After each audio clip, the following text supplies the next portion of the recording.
last meeting of Cebu and Montague Jing is still a bit of a barometer because they still have the respective course from the last season. It was a goalless draw last time, I'd like to think. Things got heated as expected, so I'd like to think they want to get this one over the other and get a head start in the championship race, I'd like to think. 100%. These are the types of games that are basically 6-pointers, right? This is, you're up against a direct rival. You're trying to occupy the same spots in the table, right? So getting 3 points in a match like this is massive. It really is. And to start your season off on the right foot, going up against a rival, there's no better incentive to put out your best right away, right? To get your best foot forward. So yeah, I'm expecting that these guys are going to come out really hard, and I expect that they're going to put in their best effort. And I think these two teams, unlike some of the others that are a little bit less prepared, we're going to see a good version of these teams taking the field on Saturday. Just going back, Natasha, it's really rare, right? You have, well, at least players from Filipino clubs and then they play against each other at the national team stage. I don't think we see that very often up until now. Yeah. But of course, going back to Montague and Cebu, like for this game, when you take a look at both teams, as Diego mentioned, of course, I think that Cebu has that slight advantage coming into this matchup just because they have been playing more consistently. They've had the Shopee Cup game. They've had already some games in hand. So they're more match fit. They're much more sharp. And for Montague, I'm not sure how long their preseason tournament has been, or if they're like the already build-up, right? or how they've been building up to the game in the next few days. So I think that in the first half, if Cebu can hold down Montague, in the second half, I think Cebu will take it against Montague.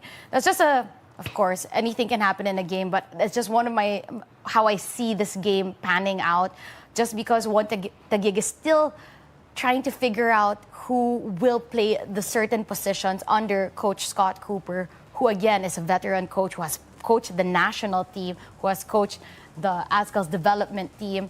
So it's also exciting what he'll be able to do with this Montague team that ever since they started in the PFL, you already said they're going to be title contenders. And so we'll see this season if that's finally going to be the case. To our coaches, of course, Coach Glenn, please start Fatih Kudoydod Zoda. Coach Scott, please start Patrick Reichelt. I want to see them playing the same wing. That's for sure, right? How cool is it that Patrick Reichelt's back? It's been amazing. a long time. It's so cool. It's been a long time since we've seen him on Philippine soil, playing in club football. You know, it's going to be a treat because people keep writing him off and he keeps banging in goals, you know what I mean? So it's great to be able to see Patrick back playing in the PFL. I'm certain he's going to be finding the back of the net and bringing some entertainment to the pitch. He's going to force everybody to raise their game, whether they're locals or foreigners, and that's why we enjoy seeing these guys, former national team, current national team players, coming in with all that experience. And just to wrap up, of course, Montague bringing in a player like Hamed Hajimadi. He's been struggling. Let's see, only find his form and just inject a bit of that push to Montague, because we mentioned they've been underperforming of sorts in the last seasons. That's how high expectations are for them. But that's only the second game on Saturday. We'll head over to, you could say it's the main event of the day itself. Kaya versus Aguilas Umak FC. That's a triple header on Saturday. So, yeah, people are sure gonna be able to maximize their trip. Sulit yung biyahe sa Rizal Memorial Stadium this Saturday. Coach Yu Hoshide versus a new coach and Coach Jorg Steinbrenner. Sorry, I need to double check. I've been saying Coach Jorg a lot, just with the first name. Yeah. But yeah, Coach Yu, tried and tested in the Philippines. Coach Jorg is not yet established here, but he brings in that modern style of football that they've been preaching in their press conference. So I'd like to see how this one is gonna go. Kaya did play an official game already. Yes, it was against Army, as you guys mentioned. Aguilas, only friendlies. Then again, friendlies are friendlies. So we can't wait. But there's this quote, right, showing of Coach Yoshide by going through not only the good times, but also the difficult times together, our teamwork and trust have grown even stronger. I think that's why Kaya are gunning for Pete, right? I'd like to think. Natasha. When you think about Kaya FC versus the Aguilas Umak FC, you could completely different levels of how the teams are put together. Kaya is a team that likes stability, loyalty. They want to have the same, and just add a few more pieces coming to the season. So they're a team that have been together for a long time, and they just like to add a few pieces into their already made puzzle. But for Aguilas Umak, coming into this season completely shaking things up, everything from head to toe, from the coaches to the players. You have no idea what to expect from them, and that's so refreshing for this last game matchup for Saturday, to see two opposite teams battle it out on the field. And leading that way, right, we know the names for Aguilas, but then again, they overhaul the roster. It's pretty much just the Talarok brothers and a few people who are holdovers in this revamp. And then Jing, Nano Amita, yes, he used to be with Kaya, went to Montagig, now is with Aguilas. Nano denied a Copa to the Aguilas when he was playing for Kaya. Yung knockout play na goal na yan. Legally or not, who knows? And then Nano's gonna be playing against his former team again. He's playing against a good friend of his in Paolo Bugas. Yeah. There's gonna be a lot of those individual battles here. Parang bakbakan na kaagad di ba? Extremely excited for it. And again, for Aguilas to test their lineup, what better challenge could you have than the defending champions, right? This is the test for you to see. It's an experiment. They're taking a risk. There's no doubt about that, right? You've taken a working program that looked like it was on the rise, and it could be something if you had stayed on the road and on the path, but they've been put in a situation where they needed to blow that up and start from scratch. And they've taken a very bold stance in how they've gone about doing it. So personally, as an observer, I am very excited to see what you guys been cooking.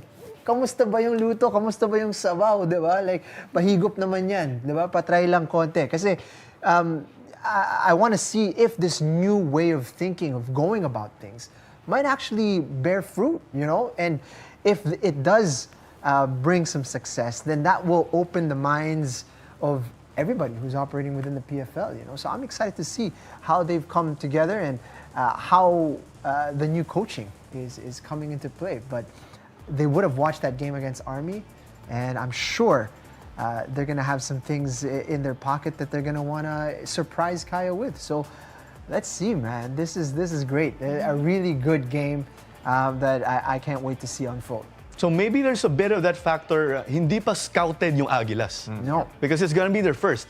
And then, yes, Kaya played one game, so Coach Jorg's crew at least did get to do some homework heading into this one. And to throw to you, Diego, both teams, I'd like to think, strong in every position. Right. Yeah, there's going to be a lot of interesting individual battles, as it was said earlier. We're going to see the like of the Ott versus Amita. That's going to be interesting. We're going to see a lot of... Mike, yeah. We're going to see a lot of duels. And this is a bit of a wild card match because, as you said, no one's been able to scout Umak Aguilas properly. For this evening. And can welcome back, of course, to the commentary panel. First game for Aguilas, and they have a massive test already versus KFC. Hi, Clara. Thank you for welcoming me. Yes, it is a massive test. These are the defending champions. So, Aguilas Umak FC, although new, we look at their roster and they have a lot of experience in their players who have played in the UAAP, in different leagues, also nationally. So, that is an exciting matchup, Clara. And we have the likes of Kaya FC Iloilo, of course, who really have been consistent in terms of roster and also playing style, and really have new additions coming in. So this is also a bolstered Kaya FC Iloilo, Clara. A bolstered Kaya FC Iloilo squad, and of course, several coaches, several teams, pretty much everyone. They've been throwing everything that they have. Kaya, of course, are going for the four-peat. And speaking of Kaya FC Iloilo, we'll talk about the challengers in a bit because we will get into detail with this team. And who would have thought, right? They have so much continuity, and that's a big factor here on why this team remains so successful. Yes, when you talk about success, it's not just the wins that you have, but also the philosophy. And Kaya FC Iloilo through the years have maintained who they are as a team, and it really has produced very successful results. Again, they are going for a four-peat, which is pretty historic, Lara. Despite of that, of course, there are some new names here and there, but they recruit PFL names who are already established. And one of them, Mike Ott, returning to the scene, but he did play also for in the PFL back in the day with United City, with Ceres Negros. Also played around Southeast Asia. As we take a look this time around at the goalkeeping stable, you could say, of Kaya FC, the likes of Nathan Bata, Freddy Cortez. On that list, we also know there's Patrick Dato, but he's listed as not playing or not available today. But there are the usual names, and there's also a returning guy in Kinchira Daniels. It is his third stint by my count with Kaya, as we know. But of course, Kenny, a big boost to this team, and there will be the usual Eric Esso, who will be manning the midfield for them. I mean, perhaps people may be able to scout them, but KFC are familiar with that system, right? Like the back of their hand. A player to look out for, Cam, none other than Jan Meliza, one of the many mainstays. Yes, he is one of those many mainstays who has been consistent in his firepower, in his attacking prowess, and really his reliability as a person. He is also a product of the FEU system, which is very much known to produce talent like him. So Kaya FC Iloilo will be leaning into the likes of Melissa for this. And speaking of Jan Meliza and FEU, sabihin natin, may surprise na lang who's the player to look out for later with Aguilas Umak FC. But we are going to jump ship to them in a bit and just somewhat give an introduction, right? They did have some media events earlier in the preseason, so no surprise, of course, with these players. Everyone got to do their homework. Also, one of them is Diego Aspiras pictured also. But the only holdovers pretty much are the Talarok brothers. And then there's also the likes of Anton Ganas, but he's listed as not available. So those three Pinoys are just the players remaining. New coach, new management, new squad, new everything. But let's see, of course, how they'll be able to find the groove in the PFL. Yes, they're all familiar names pretty much. But it's different, of course, when the lights are on here and everyone's at the stadium for a big game. Yeah, absolutely. This is a good test for them and a good opportunity to show what they've been practicing. Because usually when you have a new squad, what's important is how you mesh well together. So we talk about experienced players, but it's also about how these players work with each other. So I'm pretty excited to see how they will show out. It is their first game of the league. It's a good test for them, a good opportunity. So really excited for this one. Although they did get to play friendlies, right? You're obviously aware of this, Cam, with yourself being a player. Iba pa rin pag official game as compared to a friendly where things are a little bit relaxed, right? Where, I'm not saying it's good to lose, but in this situation, the coaches make more calculated risks here and there. But let's get on with players to look out for. No points for guessing, given we gave a hint earlier. It's none other than Nano Amita. So, Amita's facing one of his former teams. Right before playing for Aguilas, he was with Montagig. He was also with Kaya. He won the Copa with Kaya while playing against Aguilas. So he's going to be facing not just his former team again, which he knows very well, where they won not just the Copa but PFL, some of his good old teammates from college. Yes, absolutely. And he also is the one wearing the armband. So there's an added layer of responsibility and leadership in his role today. So he's not just a player, but also the team captain. And I think that is an honor that he will be playing and pouring into his game as well, Claro. And of course, when we talk about FEU and talent, if Kaya has the likes of Melissa, Aguilas Umak also has the likes of Amita, who is a successful product of the FEU program. Some of the local boys, of course, who've been able to make it big on the football stage. But with that, again, we're talking about challengers. Coach Yu Hoshide, kilala na dito sa Pilipinas when it comes to the footballing scene. But we did mention again, different coaches, different teams. They throw everything at Coach Yu and Kaya. Not literally, but figuratively. And there's a new challenger in Coach Jörg Steinbrunner, a German coach who's got plenty of experience. If we name the countries, of course, ang dami. Indonesia, Singapore, Malaysia, and he's a former German U21 national team player. And he is preaching that he brings in that modern style of play. So that's going to be the challengers right here for Kaya FC Iloilo. And it could go well, it could go bad if you're the in the perspective of Aguilas, because who really wants to play the defending champions right away, right? Normally you'd see fear amongst teams. So all to play for, yeah, looks tough. Yeah, it is tough, and it's also, I think, a good opportunity because they get to test themselves against the best. Technically, one of the best in the league already. So all the games after this, Clara, would be with the learnings that they have from this game kaagad. Kaya nakaka-excite makita kung paano sila tatapat sa Kaya FC Iloilo. Sabi mo nga, hindi lang experience yung players, but experience din yung head coach nila. So really it is a test of, I think, teamwork, togetherness at this point, and just, I think, confidence as well. Because when you are going up against a defending champion, you have to come out strong.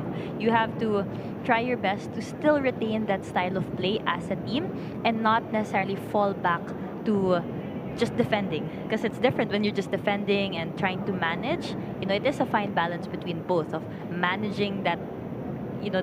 Of course, Kaya FC is a good team to watch, and you do need to defend them, but it's also making the most out of the opportunities that you will have, because again, 90 minutes, Clara, a football game, so many things can happen. Kaya let's see how the first half will pan out for this. Let's see, of course, because if a team can implement their system against a high caliber squad, then that's going to be a big sign, of course, of what's to come for them, because we preach it in this way kasi alam natin naman kaya yung barometer ng Philippines Football League, as they're oftentimes the representatives, and still are the representatives of the Philippines or the PFL in the ASC competitions, which we'll talk about also over the course of this game. But yung mga players to look out for, right? Nano Amita, 4 goals, 2 assists last season. While with One Gig, there is Jan Meliza, 6 goals and 2 assists. So he's been able to come up big. Not essentially the highest contributor, but one thing we've noticed, nagko-contribute si Meliza pag big game. He is a player to watch and rise. And of course, another player to watch here is the MVP Shuto Komaki. He is one of the mainstays right now of Kaya FC Iloilo, and he is definitely a player to watch if you are Aguilas Umak FC. And when we talk about earlier the opportunity for Aguilas Umak FC against this game, I believe that Kaya FC Iloilo also has an immense opportunity, because usually when you are on the top, a lot of teams are going to try and challenge you and knock you down, because that's just the nature of the sport. So the opportunity for Kaya FC Iloilo here is to really come out strong, come out confident, and really establish their style of play. Because as much as this is the same team, same philosophy, we do have new additions that add into the mix for Kaya FC Iloilo. And with Shuto Komaki, right, winning the MVP or the Golden Ball Award in the last season, I think what's going to be more difficult now is that he's going to have a target on his back, because all teams would like to lock him down, and it's a lot different, right? When you're the hunter now, I like to think they're going to opponents such as the Aguilas will try to hunt down a top caliber player like Shuto Komaki. Yes, usually when you come into these games, there is a lot of research and players, studying the players entering this match. And I'm sure that Aguilas Umak FC and Kaya FC Iloilo also have identified these with each other. Shuto Komaki was actually the top player when it comes to playmaking in the last season with 7 assists. But let's remember, Kaya did get their engines running again with a 12-0 win versus Army. And for Aguilas, it's only now that they're going to taste action here in their first game of the season. We'll take it to the pitch in tune to the Philippines Football League anthem.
back here at the Rizal Memorial Stadium. It is Sky FC Iloilo and Aguilas Umak FC. Let's head on to our match officials.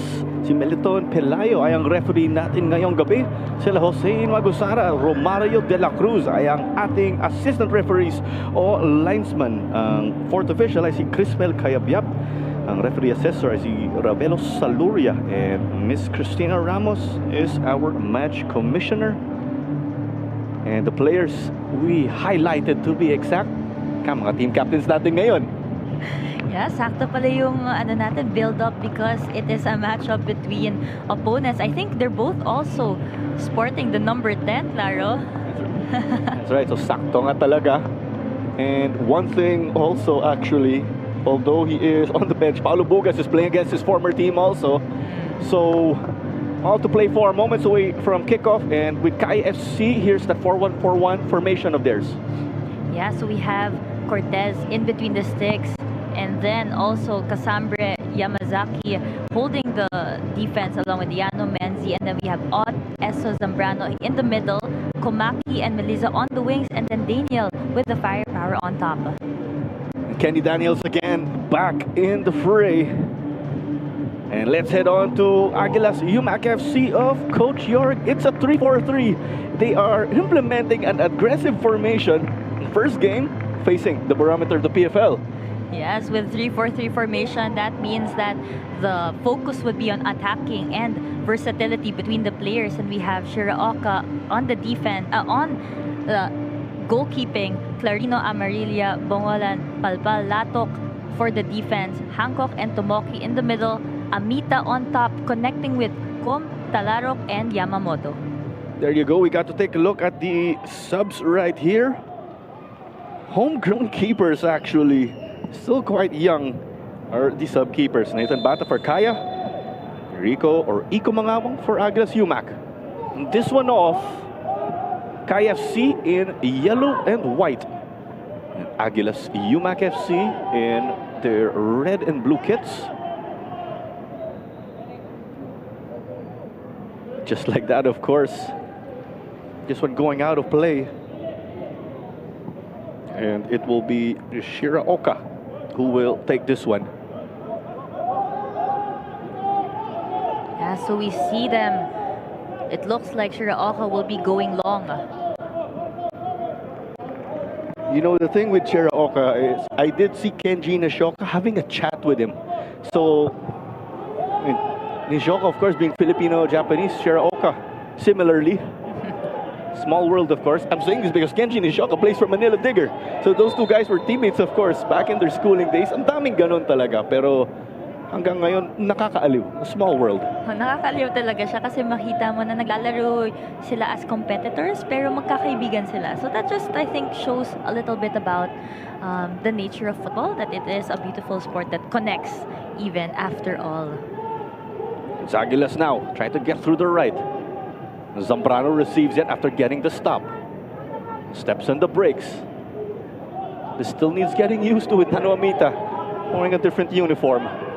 It took some time to get used to it, of course, when he transferred to Wantagig. Right. Diano, dito naman kay Casambre.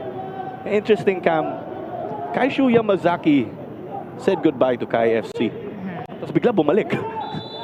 They gave him a welcome back because he was initially going to play elsewhere, it seems. And that's what we saw on the social media pages of Kaya. Yeah, and then now that he's back, he is also playing a different role now.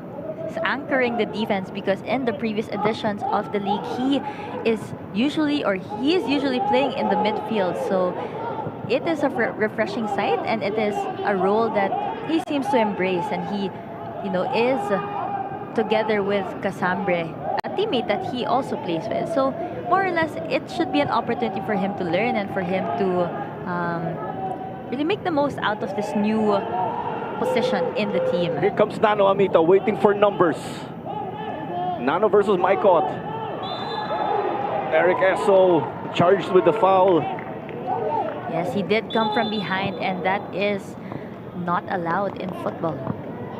Contact is allowed. Football is a very contact sport, but it is within reason. So in this instance, it was just a little bit too much for our referee Meliton Pelayo. Kaya sabi niya, bawal yan. He from behind, claro. That's a way to explain it. Ayun, okay. I'm learning also, as you know. This will be a free kick in the midfield. Alanganin to for a shot on target, but you never know. What do you think? There are two options here for Aguilas Umak. He could, if it is a free kick specialist, he could go in front, but I think his best bet would be to make the most out of this play with his teammates. They take it, but wide here of the goal of Freddy Cortez. Freddy Cortez was actually a mid-season addition dito sa Kaya in that last PFL edition. Again, as we've said, he did rack up 3 clean sheets. And Cortez getting the starting nod. Nathan Bata on the bench. And Patrick Dato is listed as not playing. Let's recall again, Dato missed out of the second half of the season due to an ACL injury. So I'd like to think Kaya are being careful with him. Of course, no joke to get an ACL. Yes, absolutely. It is a long injury and the recovery needs to be very taken care of, especially because it's ACL. It's an injury that, you know, you wouldn't want to wish on your worst enemy. But, you know, I'm happy to know that Dato is also recovering pretty well. So looking forward to seeing him back on the pitch with his team. Absolutely, as Diano gets it from Casampre. Meliza. Pero nasa traffic si Diano. Tomoki was trying to make an impact. Jack Bongolan just got left behind there. He's starting at left back. Not too many opportunities for Bongolan because he is in an absolutely stacked Manila Digger squad last time around. But there's a chance for him now here with Aguilas. Yes, and when you're a young player like him, you know, you take these opportunities and make sure that you know, come out and be strong, and that's what I do wish for him to have in this season. It's a fresh start for him too. This one rolling out of play. You know, what's standing out for me so far, Clara, in, you know, the first 5 minutes of the match is that every ball that Kaya has and Kaya loses, they're there. So just that immediate urgency for Kaya to always be on the ball and get the ball back, I think is what's standing out. And you know, those split-second moments do matter, and it is one of the reasons why they have this opportunity on goal as well. And it was tipped over well by Shiraoka. The standards are high today with goalkeeper performances because in the second game, Rami Jaridi put up a clinic. Here's a look. Yeah, we see here Daniels being smart, passing it to Menzi. Menzi just chipping the ball for the far end. And Shiraoka was there to intercept that pass. You got the stop, but they have to deal with this corner kick. Whipped inside the outswinger to the near post. It's a foot race now to get it. And they knock it to Cortez. Freddy opts to boot it long, but it's to his counterpart. What runs through the head of a goalkeeper when they booted long pero binigay na lang sa kabilang goalkeeper? I know you're not a goalkeeper, I know, but I was gonna say, I wish I knew. I was going to ask, baka may alam ka with your teammates? I think just in that instance, he might be just seeing that opportunity to find forwards who might be on that run to immediately shift that point of attack. So that is an opportunity. It was an option that he, you know, tried, but inevitably it reached the hands of the other goalkeeper. It's in the middle now. Eso in tight space, got it to Diano. Maikot. It's a foot race now. Kenny bringing it up. Daniels shifting well. We saw a body fall in Meliza. The defensive header from Palpalatok. Palpalatok did well actually with Maharlika in the last season. And now he's jumped shipped, of course, to Aguilas. Plenty of movement. You sound like a broken record actually, just talking about all the changes here and there. That's why it's an entertaining season as this shot is saved by Cortez. Another one here though, Cart couldn't get to it. And cleared off, Diano. And I was about to say that was a good ball to Meliza. And Nahuel Amaricha is there. So that is actually Nahuel Amaria, as we would pronounce. We clarified with team management, with Argentine Spanish, with that language, it's Amaricha. Maricha. Thank you for that. Yeah, it is important to pronounce their names well, especially our foreign talent here in the PFL. And it's very enriching, Clara, to see really the growth of this league, that we have foreign talent coming in, competing, trying to elevate the game, and that's always the goal. And when you mention elevating the game, because these foreign players, of course, are trained abroad, so pinupush nila yung mga local Pinoy, di ba? Yeah, and I would like to think also our local, talent are also pushing them, because it's a whole mix of different styles of play, and it's all just learning against each other at this point. But in matches like this, and especially when you go higher and higher in the level, it's about who can play the better football. I would like to think madalas yung mga welcome na mga Pinoy, or the welcome of Filipinos to foreigners. A bit of the physical hello, a bump over here in the middle of the field. Oo naman. Oftentimes a foul. So ganun ka pala when you play against foreign players. Kailangan mo pakita yung presence mo talaga, di ka magpapatalo. Yun talaga yung Pinoy eh. Lalaban ka talaga. There was some confidence moving up, but the Aguilas lost it. Quite a fall here. Still on the ground. There, Kuom. I think it was from that earlier challenge by Eso. Combe, that man playing up front pretty much. I thought he was going to give us a Chinese get-up from the get-go. Like that. Showing he's okay. Donning the 79 jersey. Yeah, let's watch it again. Oh, I think that was a fair challenge by Eso. There is a little bit, there might have been a little bit of contact, but it was all ball. And when you do challenge and get the ball, the play still goes on. We saw Coach Yu Hoshide for a moment. Coach Yu Hoshide, 15 years in the Philippine space, from being a player and of course now a successful coach with Kaya FC Iloilo men's and also the women's. He's also my coach. We don't try to make Coach Yu feel old, but he was one of those established Japanese players while we would watch the local games growing up. So of course, Coach Yoshida and his crew have mastered the PFL, but it's a new challenge again, new season. Always, always. And when you are a coach of a champion team like this, the challenge for you is really how do you make sure that the team stays competitive, because you really can't rest your laurels and you can't just expect to win, because every team will want to challenge you. And we can see it here now, right? We have seen opportunities by Aguilas Umak. They took that opportunity earlier on where there was a cross against and forcing Cortez to save, but inevitably there wasn't anyone to pick it up. You just saw a shot of Coach Jorg again of Aguilas, their German coach.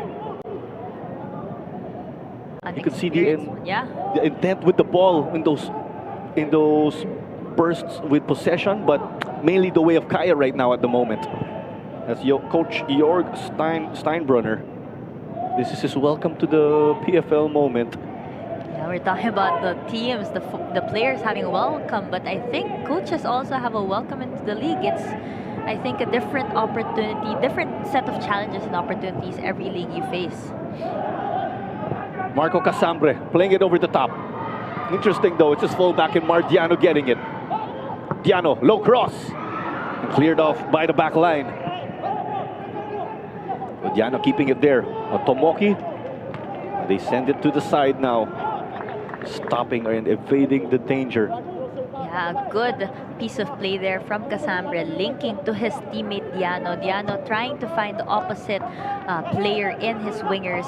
Inevitably losing it, but you could try and see, you can start to see the intent of Kaya FC. This one got loose. Amita. And Melissa pokes it away from him.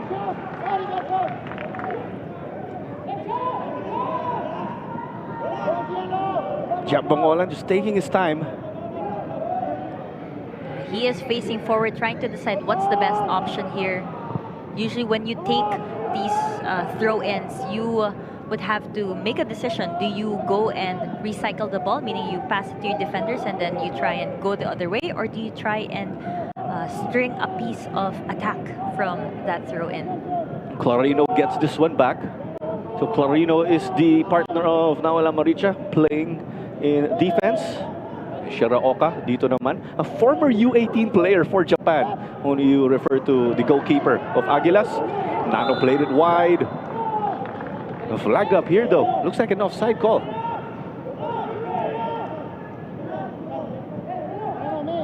Yeah, we have Talarok there. One half of the Talarok brothers here. Cart Talarok wearing the number 13. And it's really good to see, brothers, siblings who play in the same team, and we have different sets of siblings here and there, but the Talarok brothers also have a history of playing in the PFL and really competing against foreign and local talent alike. A good number of sets of brothers again. Minsan nakakaingit. Not everyone gets to do that, of course, with their brothers. Yes. Ori Menzi to the left here. Komaki. A bit silent to start this game, but we know it's the system that Kai really trusts. But that's where he excels, of course. And Kaishu, maybe familiar territory there, moving up, becoming a playmaking center back. He was trying to look for that forward pass. And I think just the timing to get to that ball just shows, his familiarity with the midfield space, but also now as a center back. And speaking of this move of Kaishu Yamazaki, baka hanggang ngayon nagugulat yung mga tao. Diba, midfielder siya, tapos naging defender cam. We were talking about it. He actually has experience also playing in that role, especially when he was playing in the S League or the Singaporean League. But with this now, when they're not defending effectively, parang nagiging additional midfielder siya. Tama. And that's basically what you'd want as a coach, especially that you have players who play their role well, but also get to adapt and be versatile in different moments of the game. And I think that is the value and the experience that Kaishu brings to the Kaya FC team right now. And speaking of Shuto Komaki, right, with us mentioning he's now being hunted since he's the Golden Ball winner. And Brian Papalatok putting the clamps on him. Yeah, you have to. You have to be patient. Kumaki is a tricky player, good on his feet. So as a defender, you would have to be patient and not, hindi ka pwedeng kumagat sa mga fake niya. Hancock put his body on the line. And with that height, that was quite a sprint from him. His play is stopped. Man is down for the Aguilas. And it is Combe again. It's a tough day at the office. Ganon din kanina, there's this player, Victor Luis of Cebu, just kept hitting the ground a number of times. Yeah. I think it is a good balance as a player. When do you ride those challenges and when do you kind of keep going? Because sometimes if you go and ride these fouls as we see here, there's some contact there, but I think inevitably that was a clean challenge by Yamazaki. So it makes me wonder the amount of hit that Coam receives because we see him on the ground right now. With that again, play will resume in a bit. So he is pointing to his mouth a little bit. And while there was contact earlier with Yamazaki, I don't think I've seen the hit to the mouth. But again, taking precautionary methods because it is important to protect the head. Lalo na kung yung tama na sa ulo, kailangan maingat tayo dito. There's that concussion protocol, as we are familiar with, of course, where they prioritize these. It's no joke to get hit in the head. Yeah, we have seen many players, too many players get into head injuries. So it is really important to follow protocol. Essentially, they're saying safety first. Come on his way out of the pitch. No players warming up for precaution here with Aguilas Umak.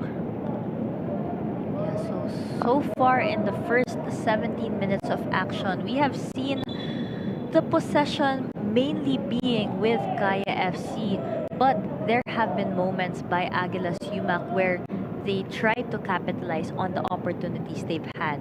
Some have been half chances, meaning munti ka na, pwede sana maging buo, but they would need to, I guess, have more numbers and be more on the ball to be able to, get one from and pull one back from Kaya FC. A drop ball here to continue. David Combe is on the side and is expected to re-enter the pitch. the 29-year-old from Cameroon. Diano now. His side not really loaded. Melisa trying to come up with plays with Eric Queso. Some touches from Maicon outside of the box. They wanted to persist down the right, but they were not on the same page. Yeah, just a tad bit of miscommunication there. They were trying to find the width, which IFC usually does. So it might just need, that happens in games where you have moments where you miscommunicate. You think your teammate is going for that run, but inevitably it doesn't happen. But that's okay. Let's see how they learn from that moment. Tanong ko, magagalit pa si Coach Yoshide doon because he's just standing still in the technical area. Nothing, parang walang nangyari. Or it's like nothing happened here. Yeah, when you are a caliber of coach like Coach Yoshida, you would be familiar with moments like this. So maybe that was a moment that, next one na lang. Doon yung intent, pero hindi naging successful. Okay lang. Susunod na lang ulit. Tried to be cheeky there. This one's still in. There is the slide. And that's the defender, Kaishu Yamazaki, in action.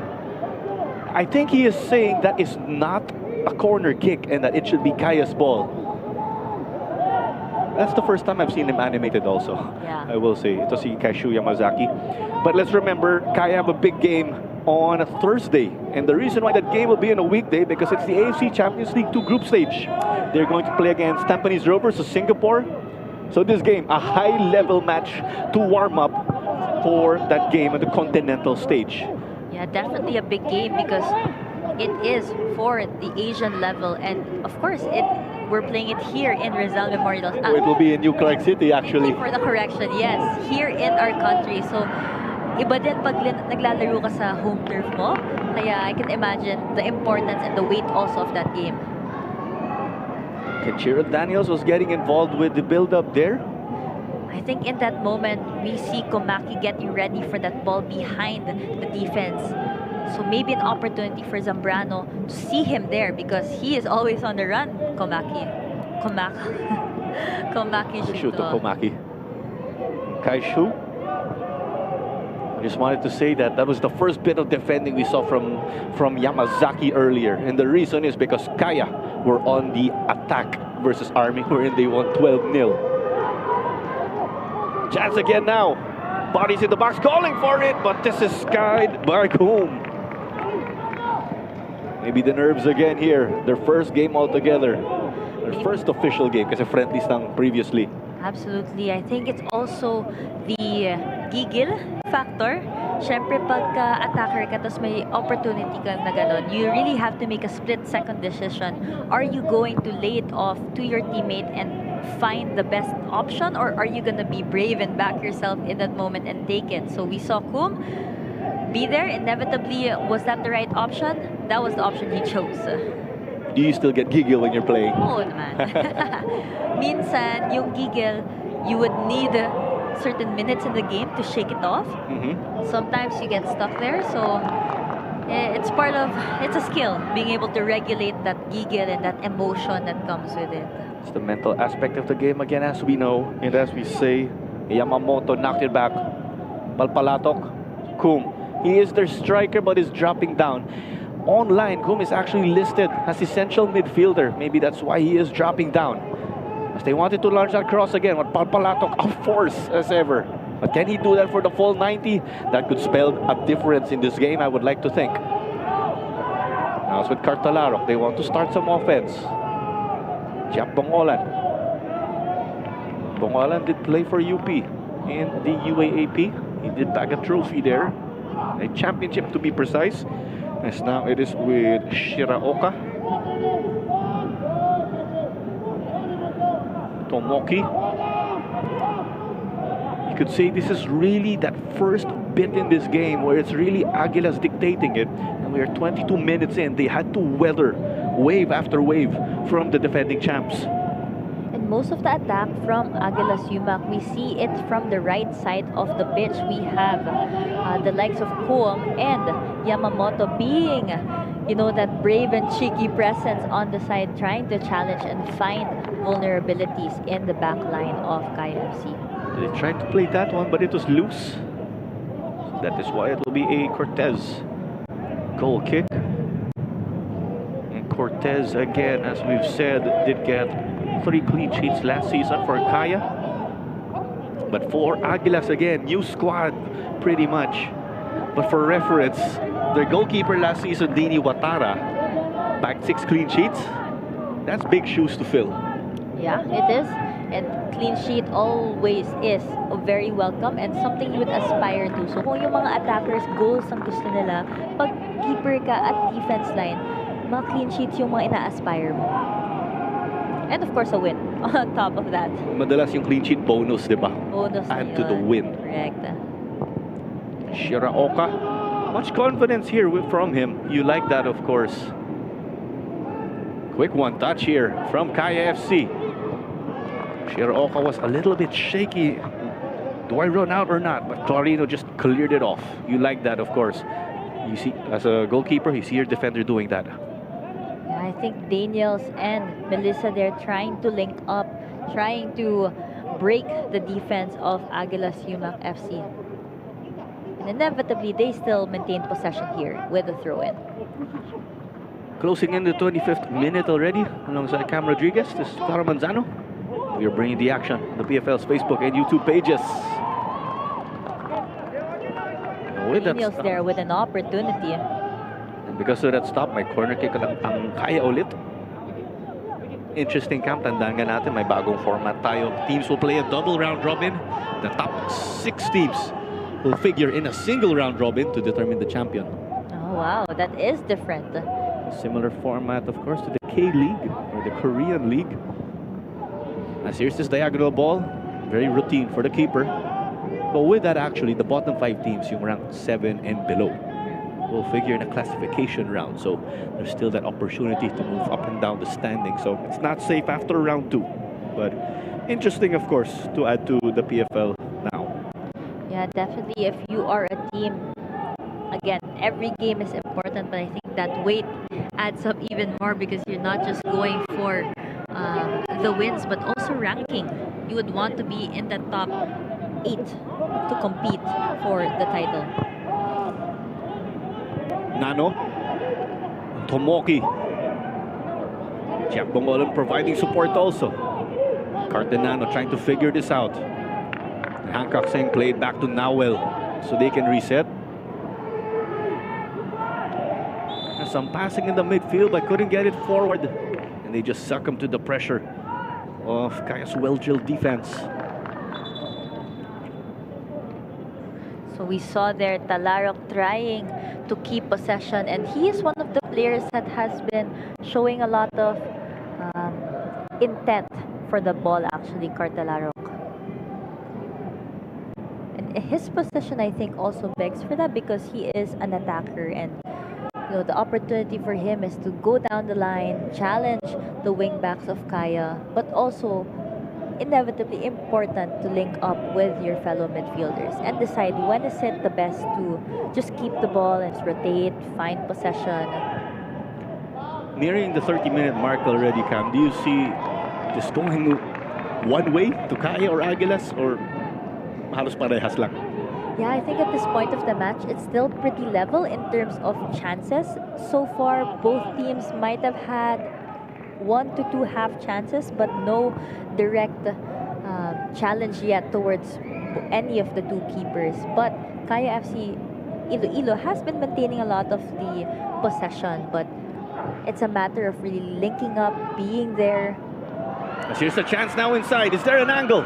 They lay it off. And just given away, you could say, or there was that miss hit from Eso. Yeah, Eso there with a huge opportunity being laid off the ball by Shuto Komaki. We could see Shuto all the way beating 3, 4, 5 defenders, and just a little bit unlucky there for Eso. I think just a little bit off balance, but yeah, he is motioning towards a skid, so it might be also the bounce of the ball, but good opportunity there. Just as I was saying that there's no clear chances yet. Bigla meron. It's a foot race, and it is offside for Kum. So far, I'm seeing certain tendencies from Kum, especially on the attack. It seems like he likes to go and have that foot race, trying to make like forward runs for balls given by his teammates. Casambre resumes it at the back. A good evening to Finn McDaniel. He is catching this game overseas, now playing in Germany. Finn was the top-ranked Filipino goal scorer last season. But when you refer to the #1 scorer, of course, it was Sekou Cisse, one of the superheroes of Manila Digger. They are playing tomorrow, actually, Manila Digger. They will square off with Stallion Laguna. Another exciting matchup, that one. The opening game of that day for tomorrow will be Army versus Valenzuela PB Menjola.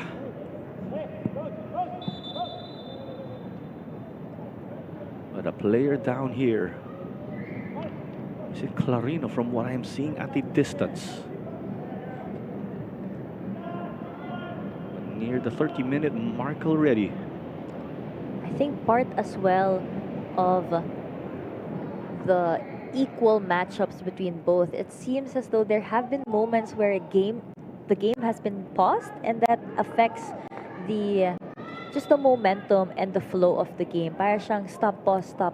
At mahirap nga kumuha ng momentum kung nagkakaroon tayo ng mga ganitong incidents sa match. And especially if you're the attacking team, tapos bigla may pause or there's a stop all of a sudden, that does not help you, right? Yes, it definitely doesn't. You would want it to be continuous. You'd want to build on momentum. As we saw earlier, Eso had a chance from a good run by Shuto. And just after that, there was a slight pause. And again, though, we have an opportunity. Kaya still with the ball. Deep inside, the stop again. I think that was stop moment by Shuto, where he was able to turn maybe a 180 between 3 defenders. Showing his quality there, but again, ref is motioning for the medic. We have another player down. And we see medical help going to the player on the ground. Mr. Shot, Chiraoka, just having a breather. There he goes, Gino Clarino, who got into the way of that one. These players of Aguilas, their defenders have taken a number of hits, actually getting their body in front of the ball. As Freddy Cortez has a chat with Coach Yu. Again, this is big, with Kaya using this high-level game. It's an intense one, which is what you want to have when you are going to play your AFC games. Yes, and I think key for Kaya FC Iloilo at this moment of the game, 30th minute, 15 more minutes to go, and maybe a little more extra time, is really just the patience. Because being expected to be the more dominant team and is the more dominant team, they are expected to score, and that scoreboard pressure is real, and it's how to manage those moments. How do you stay patient? How do you keep the ball when you need to? How do you support your teammates when the moment is building up and the attack is forming? Those are all very important. So that's what Kaya's trying to do now with build-up. But whenever you're a team on the attack, you could potentially face that opposition in the form of a counter-attack. We've seen Aguilas, of course, with some bursts of speed earlier. But they've been mainly trying to execute their system. But alam naman natin kan pag may counter, subukan mo, di ba? Lalo na kung ikaw yung frontler, I think that has been Kum for the past few instances where he's really trying to make the most out of the counter-attack opportunities. So here is a change. Charles Pickering is in, and out is Clarino. Sorry, it is Miggy Clarino. I've been saying Gino, I think, throughout the game. My apologies. There's the brothers. Yeah, it's a Yan ang whole sinasabi Clarino ko. plan. I just wanted to say, I get times too where people call me by my brother's names, but not in sports, okay? Yung mga, na-swap lang yung mga nickname. But it's Miggy. Apologies for that. It might be a serious injury because usually substitutions at this point of the match isn't as frequent. So let's see how Pickering shows up. He is also not new to the PFL. He used to play for Stallion FC. That's right. And a couple more, also a talent here, homegrown. We need to double check, of course, where in the field is Pickering being utilized. We know he is a natural attacking player. Not essentially a like-for-like change. But we've seen Pickering play wing-back a number of times, actually, with Stallion. Yeah, and it's a slight mindset shift, being a wing-back, meaning you're the one expected to attack, and when those moments come, you have to be there, but as a center back, you have to mark. Here's the foot race now, cutting it back. Kenny shoots! Not denied by the keeper, but denied by the back line. Spectacular stuff there. Similar moment, it feels like a like-for-like moment where you have Shuto Komaki on the run, ball on his feet, drawing his opponents, and then with a cutback to his teammate. Kenny Daniels had space to shoot, but there was the stop. And it was by Jap Bongolan from what I saw. Yeah, good opportunity there by Kenny. I just wanted to point out also with Jap Bongolan, although he did get limited, minimal action actually with Manila Digger. He did make his PFL debut already, playing for the youth national team setup back in the day when they were called the Ascos development team. Here it is intercepted by the keeper. Shiraoka definitely had that post covered.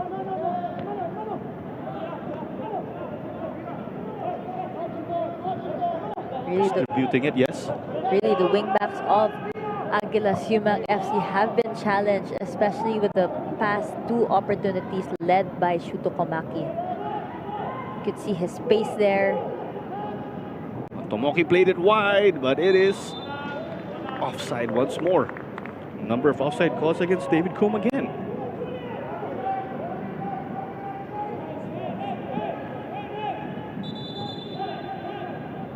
Hold on, we have a whistle.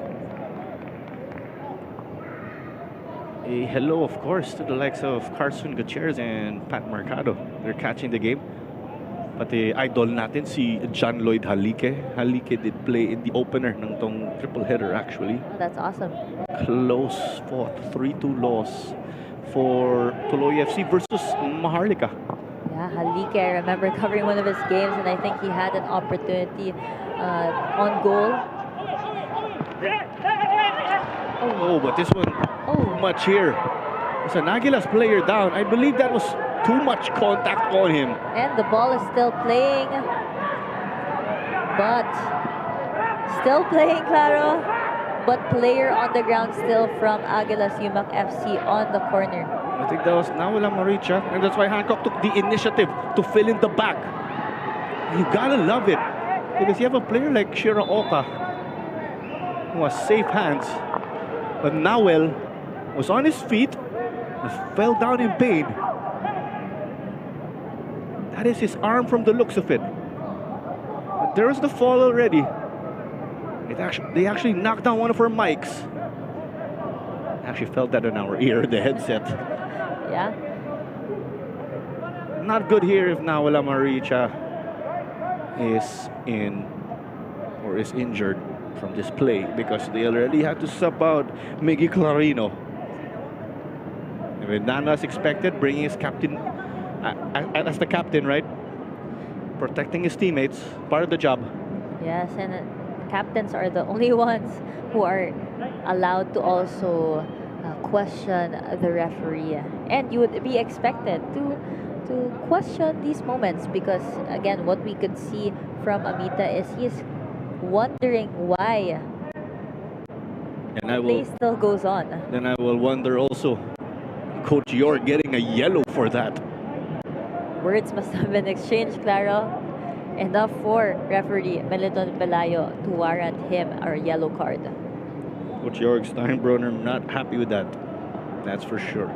Again, it was a moment of physicality. Bodies clashed.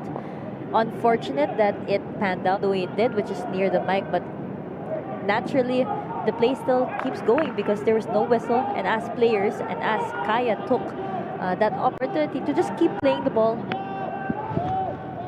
and inevitably ended up with an attack on goal too. Thankfully, Nawala Maricha is okay. Let's remember he's the former Argentinian U23 national team player.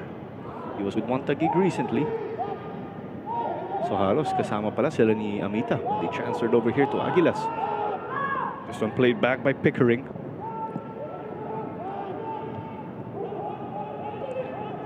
So with me mentioning, right, that Pickering is a natural attacking player, as we know, and we saw on social media he's a striker. He's actually listed as a defender. As things are getting heated now, and the push from Amaricha versus Eric Esso.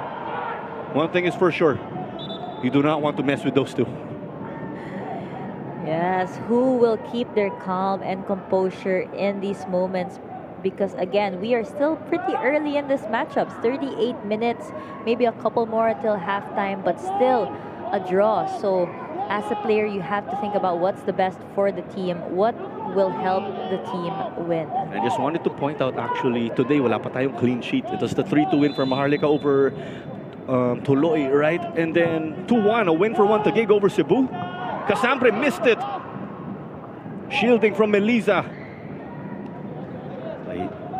Melisa did enough there to ensure that Talarok wouldn't get it. We are aware that Talarok will get the ball into dangerous spaces. Something to expect from Talarok, and Melissa being there, his work rate, making sure that his job is done also, because as a winger, hindi ka lang nag-a-attack pero kailangan mo din bumaba, kailangan mo din mag-track back, at yun yung ginawa niya. Yamazaki.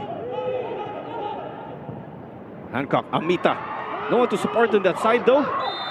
And Nano and Casambre with the fall. And Casambre holding on to his ankle there. And Nano obviously concerned because he knows his former teammates very well. That seemed like a painful fall, Claro. We did see Casambre really scream in pain, and very unfortunate, this collision. Let's see it again.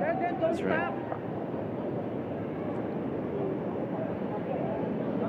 It's kind of blocked there, the angle of Coach Yu. But you and I saw it, of course, from our vantage point here at the side of the grandstand. Here's another angle, Cam. Both just going for the ball, that's for sure. I think Casambre sort of lost his footing. It might have been contact from the heel, Claro, and Heel, okay. you are on the run like that, and the defender steps on the back of your heel, masakit nga siya. But he seems to be doing okay. With Simone Rota being the Tito of the Kaya FC defenders, he did get up from his seat on the bench. Yes, because being a center back, that's one of the more crucial. All positions are crucial, but they are the anchors of the team. Rota, of course, looking out of concern, not looking to warm up initially, right, but checking on to ensure that Marco was okay. And now we see Rota warming up. Just like that. A tough stretch for Kaya players. Is that turf burn on the nape o yung batok dito kay Daniels? But at the end of the day, it is correct that KFC are playing this high-level game, an intense one, just about 6 days before their, or 5 days before their AFC matchup. Because if they're idle and just training, iba pa rin paglaro, di ba, Cam? A game like this, an official one. Yes, iba talaga paglaro kasi pwede ka mag-train, but training gives you predictable situations to know what to do in those situations. Pero sa game, sobrang daming pwedeng mangyari. Kaya importante na nakapaghanda ka sa mga big games tulad ng sa Webes, sa Clark, no? may laro sila for their AFC Champions League. We saw Kartalarok and the team's efforts got them this corner kick.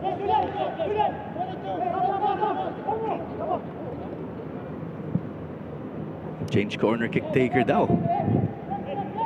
So as we could see now, we see some tight marking from Kaya FC. There are few zonal players, but inevitably it is man marking inside the box for Kaya. They're really up to something here if they really want Tomoki to take this in swinger. Here's the corner kick. And just like that, it is wide, but that looked very dangerous. That was a good opportunity. I think it's from Bongolan too. Yeah, Bongolan, yes. Have to take that sprint back now to organize on defense. Good opportunity there for Aguilas to lead this game. And if they want to win games like this, they have to make the most out of opportunities like that. Seemed like a quality one that they drew up, of course. Muntik na, as they say. About 2 minutes remaining until additional time in the first half. Still goalless again. Clara Manzano here alongside Cam Rodriguez to bring the commentary. Thank you for joining us on the Facebook and YouTube pages of the Philippines Football League. The tides have shifted a little bit here, Clara, where the attack has mostly been on Aguilas Umak FC. They have had the attack and the possession in the past maybe 5-10 minutes. Kaya looked solid on offense earlier, but the Aguilas also looked solid on defense.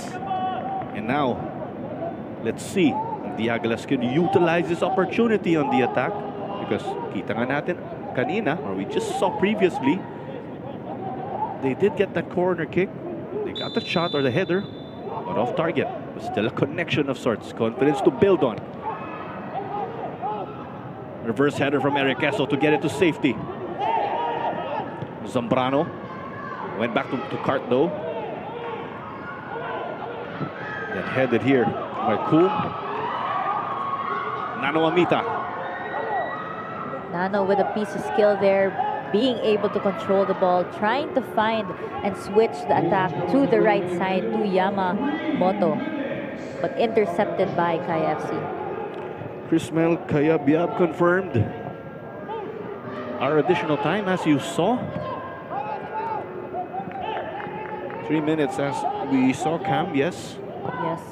And they have to kick it long here. There's defender Kaishu Yamazaki in action.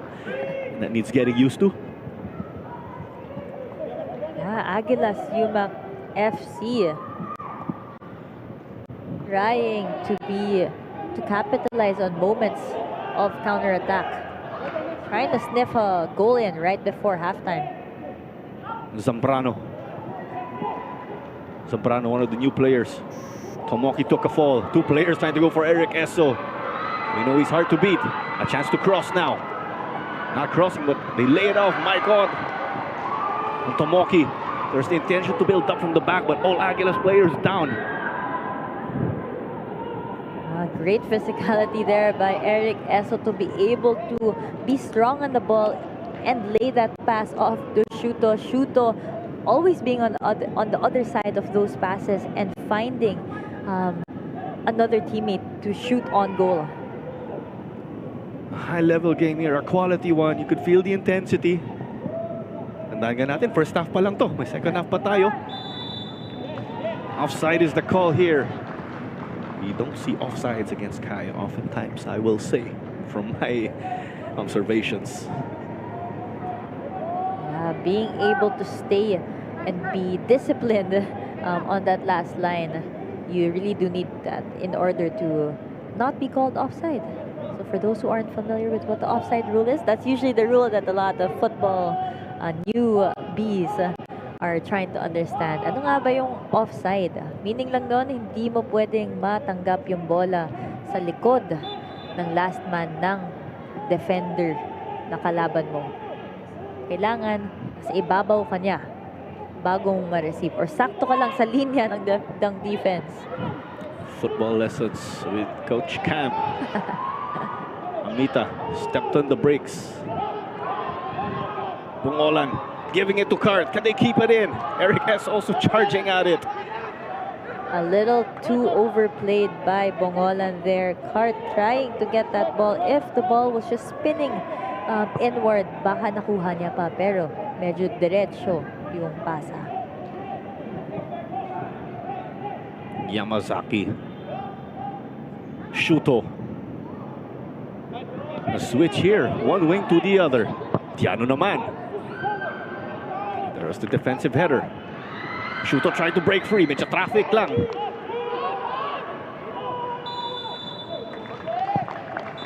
Just like that, it's the halftime whistle. Kaya, we're just picking apart the defense there and testing the Aguilas. Goalless lang ngayon, Cam. What a game so far. Yeah, definitely lots of physicality, lots of exciting moments. I would say, I think just towards the end, the last 5 to 10 minutes, Kaya FC was building momentum. Pero, pa-halftime na tayo. And as a team, yun yung gusto mo. Right before the halftime, gusto mo maka-goal ka. But again, 0-0 to end the first half. It's all up to Coach Yard pictured and to Coach Yu Hoshide, of course, for Kaya the other side. Goalless sa ngayon, but we'll be back after the halftime break.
strong since the beginning of their game.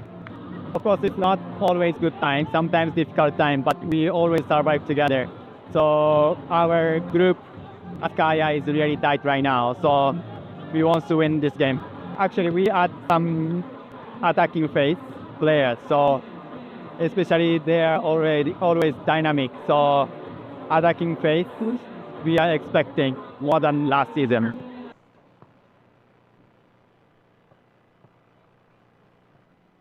If you don't do the things what you train on, and I think I'm long enough in football as a coach over the last 20 years here in Southeast Asia. It's excitement. I call the boys inside. I'm excited to see them play today. I'm excited to see them in the season, but there is no pressure. Pressure is something when you don't know what you want to do, if you don't have a clear plan. Over the last 2 months, we worked on a lot of things, and if we put the things in, then it's good. And if we don't put the things in, but we try hard enough and we give everything we have, then that's acceptable. So there's no pressure for us as coaches. There's no pressure for the boys as long as we give everything we have. It's a big club. I mean, like I said, I've been working in Asia for the last 20 years, and even when I was not in the Philippines, Kaya FC, it's a big club. They have a lot of tradition. They have been champions for 3 years. They always play on the international level. So it's a good opportunity for our coaching staff and for our players to measure ourselves with the best team currently, with the defending champion. So it's a good opportunity to show to everyone what kind of football we can play. But we know what we're up against, and I think it's important we always respect our opponents. But we are here try to play our football, to believe in our football. But like I said, Kaya, it's a good team, experienced coaching staff, so it will be hopefully a good entertaining game. Look, it's very simple. From Monday to Friday, you can prepare as good as you can. And you prepare on what details and analysis you have about the opponents. What's actually happening on a Saturday at 8:30 p.m., nobody knows. And this is where we as coaches, sometimes we need to adapt. The players need to adapt on the field. They need to find potential solutions if there is anything which is what is unknown, like you mentioned. But that's the beauty in football. We don't know what's going to happen on a Saturday evening. Like I said, we can only prepare as well as what we know. And the things what we know about the analysis was the 100%. You never know what's going to happen in the game. But that's the interesting part, you see it in football. So that makes it exciting.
back at the Rizal Memorial Stadium, and it is goalless at the moment between KFC Iloilo, the defending champs, and Aguilas Umak FC. Interesting interviews actually from our two coaches.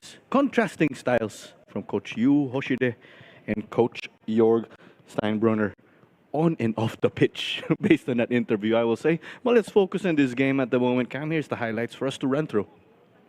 Yeah, so we saw a goalless half, but there was plenty of action between both teams.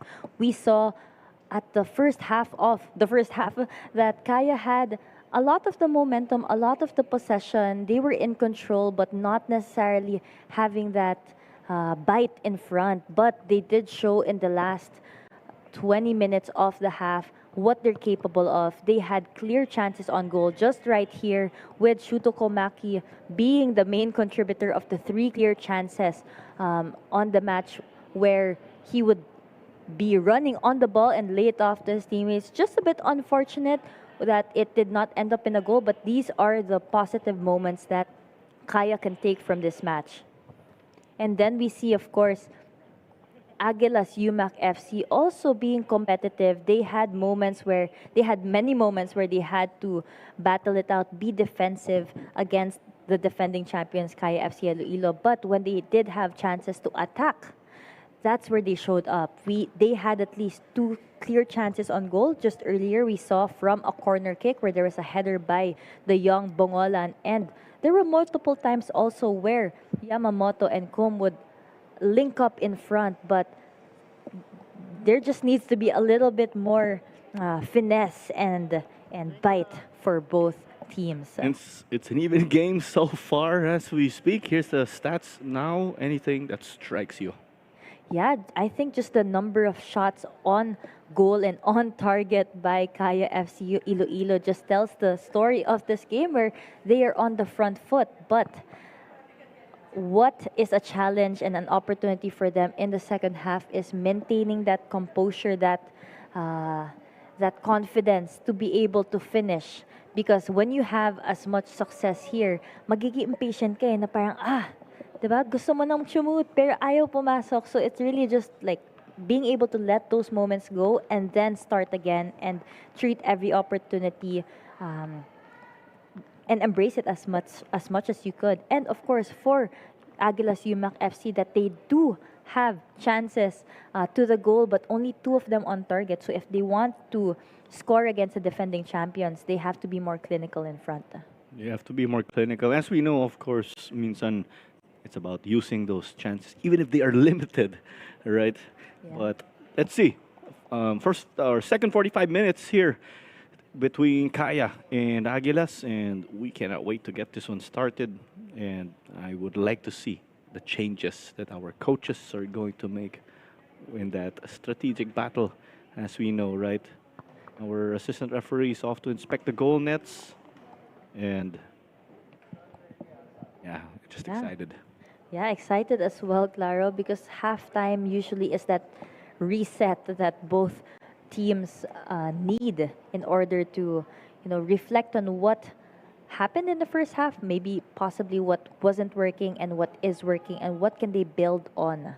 So for the likes of Aguilas Umak FC, it is the feistiness, the intent to go forward and counter-attack, and then the good things that Kaya FC can build on are those 3 to 4 clear chances on goal where they really had the upper hand. So being able to just finish those and be composed in those moments and get that goal in. Because sa mga games na to, Clara, pag head-to-head, minsan kailangan mo lang isa eh. Kailangan mo lang score, tapos naturally everything will follow. So let's see who will be drawing the first blood. And whoever draws first blood, that could actually be the only difference maker here, right? And I like what Coach Jorg said earlier on, where, Monday to Friday, pwede ka mag-prepare, pero nobody knows what's gonna happen on game day. And that's the beauty of football. So it's the ability to adapt and, have solutions for the moments that the game will gift you. So Tomoki Fujihira. Yes, Fujihira is his last name. Subbed off, Bobakar Diallo was inserted. Also not a like-for-like change. because Tomoki Fujihira is listed as a forward. Diallo is a defender. Possibly a shuffle of the lineups here. And then just like that, we can actually confirm now. Charles Pickering indeed is playing center back. But it's Kaya once more. The defending champions in yellow and white. And my God, on the receiving end of that, Tumalsik. And Aguilas on the other hand in their blue and red. Yeah, Menzi now taking this throw in. Will he go long or will he pass it?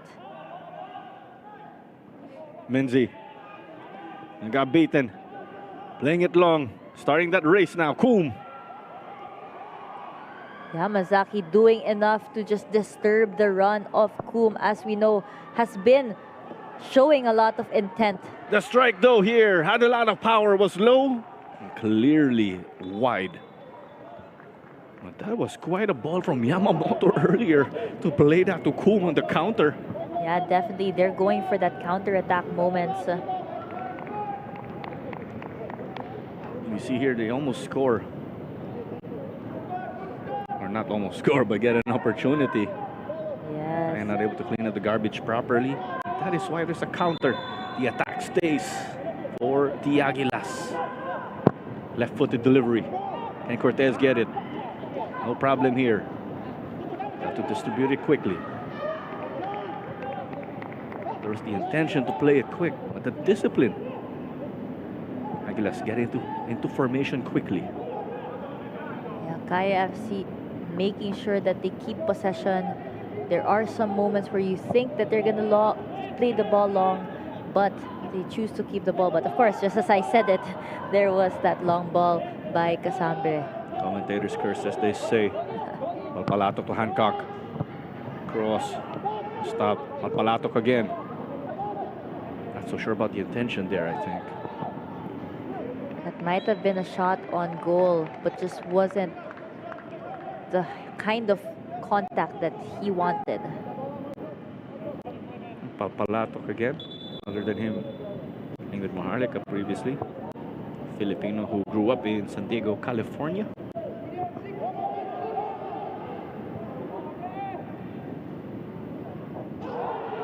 A bit of the bump there. Not a bit of the bump.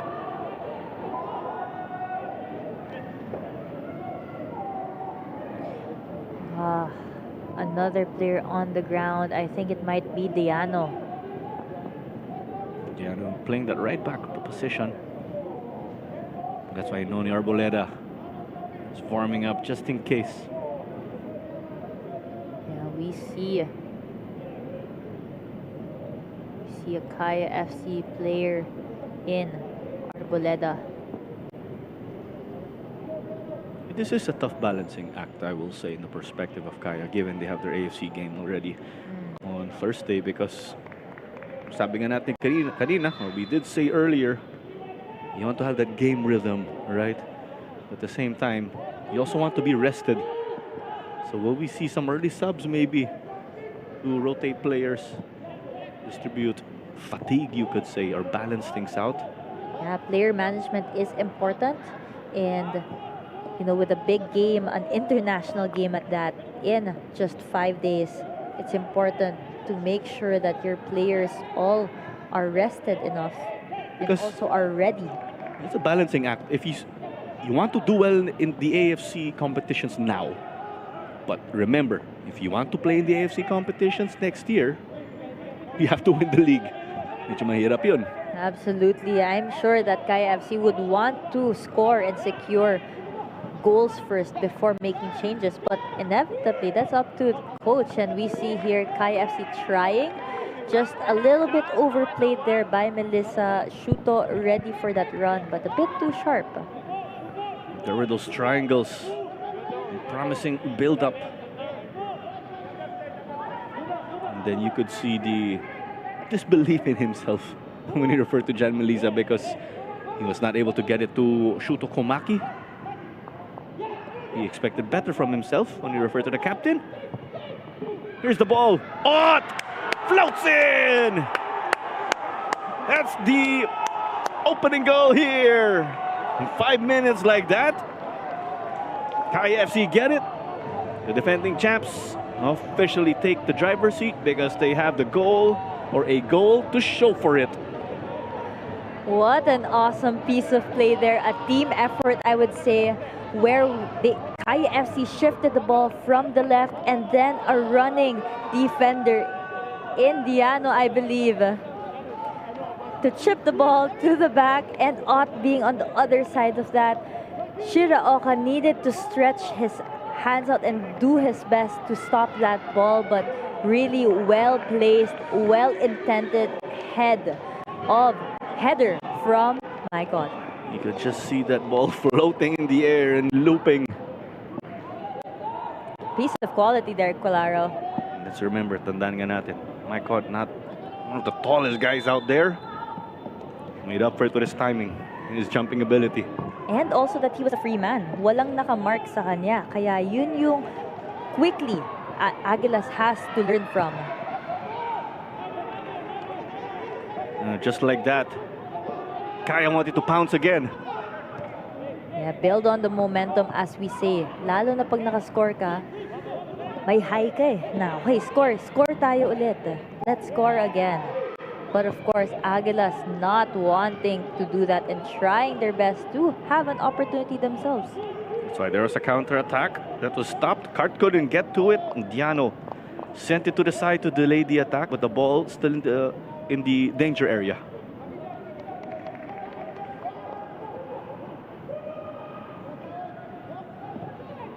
Hancock playing it back. The Aussie. Amoricha. Charles Pickering. Filipino Kiwi, but did grow up here in the Philippines. And now it's offside here. Are they rushing this? Because they want to get back on track immediately.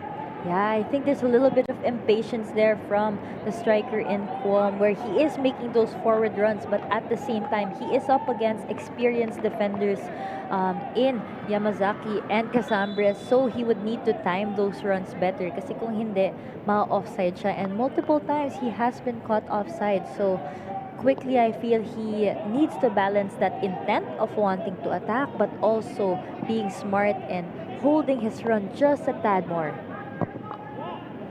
Cortez sending it forward. And Cheer Daniels. And people might be wondering, bakit hinahabol ni Shuto Kumako yung bola? Siya yung outside. The ball was still in play, of course. He tried to go around. Coaching lessons by Coach Claro. That's an important thing to take note of. Kasi minsan, Hindi naman coaching lessons, more of how to chase the ball. How to chase the ball, that's it. chasing lessons. But Hustle. You can't teach hustle. Actually, I think you can sometimes. You would know that, Cam. all about attitude, Claro.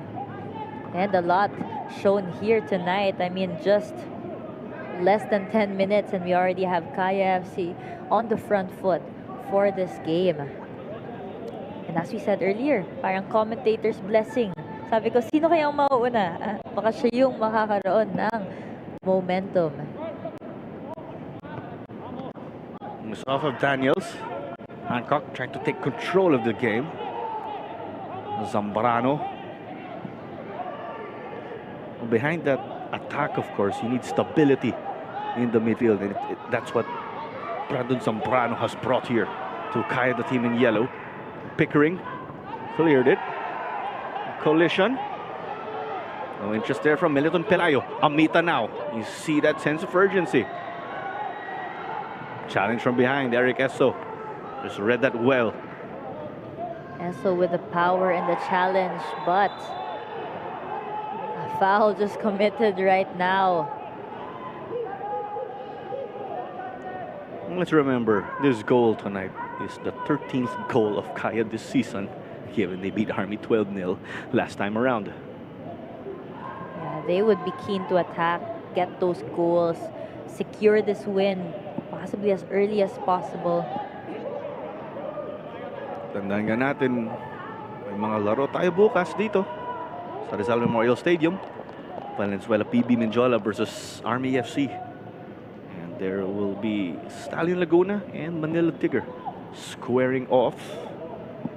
For those who are watching online right now, you might consider watching live here and show support for our teams in the PFL. Sigurado ako bitin yung mga tao ngayon kahit triple header. So to do that, dito tayo sa Rizal Memorial Stadium to catch the games live. Yes, it's always different watching the games live. You could actually hear what players are saying, the emotion that's being shown. But let's remember, of course, people cannot make it tomorrow due to personal reasons. Okay lang, exempted kayo kasi may live stream available on the Facebook and YouTube pages of the Philippines Football League. So do make sure to follow us once more. Hit the like too while you are at it. The game just paused a little bit now because the ball needs to be changed. I think the previous one was a little bit deflated, and it's important to have well-flated balls.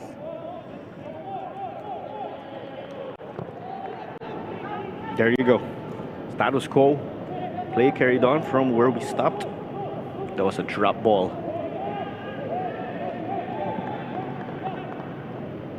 And you see now the game has just slowed down to the advantage of Kaya.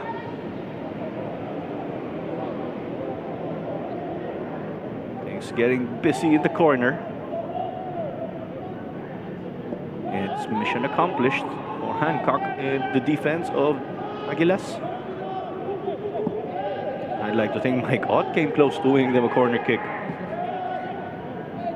He would be happy there because, again, he did score the first goal of this match, and that was from a free header.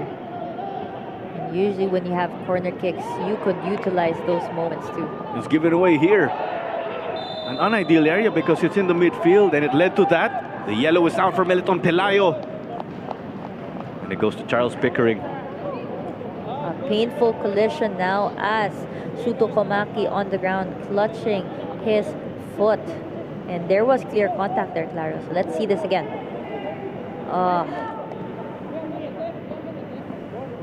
He was trying to go for a clip behind his foot, but Pickering already committed. Interesting. I saw the shirt pull, but I believe it is a good intention to slow down the fall. We always like that benefit of that. But again, is it a timely collision? Maybe. You know, it was an attack forming, and you wouldn't want a player like Shuto Komaki on the end of an attack like that, where it could have possibly been a goal-scoring opportunity for the striker. With that, though, Kaya and this free kick in a delightful area. Yeah, definitely they are going to make the most out of it. And we see here a couple of the Kaya players warming up in Rota, Bugas also there, newly signed to Kaya, Arboleda, Bedic, getting ready because substitutions seem to be in order. A number of subs also warming up on the other end for Aguilas Umak FC. Well, here's Coombe, the man playing up front again, but he dropped down because he is a natural center mid. Daniels and Melisa here ready. Pick your poison. Shoots, but we saw this was high from the initial impact of the ball, or the hit of the ball. There was a bit of spin there, so I believe that Daniels was targeting the far side of Shirooka's goal. And Pickering looking for options. Hancock playing it wide. They're being patient now. Seems like they put Hancock at the back, and then Pickering sliding to full back. Yamamoto, who got beaten by Mike Ott. Let's remember, Mike Ott is also a golden ball winner in the PFL back in the day. Shiraoka. For those who missed what we said, Shiraoka, teammates with Kenji Nishoka of Manila Digger back in the day in Japan. I believe it's at the high school level. Here's the fall, seemed to be on his own. Esso had time. Headed well by Amaricha, that's his duty. Boom. Counter-attack time now with Yamamoto bringing it. And what a slide. And yes, this was defender Kaishu Yamazaki. Yamazaki trying to go and beat the defender down the line. The intent there was really to go forward, and he did a good job there. Again, from this slide, ball still in play. Intent to go forward, beating the defender. Defender, both hands pulling him down. A clear foul. Clara, anything to do, anything that you need to do para matigil yung defender, kailangan mong gawin. In comes Paulo Bugas, and out is Shuto Komaki. So now it is Paulo Bugas playing against his former club.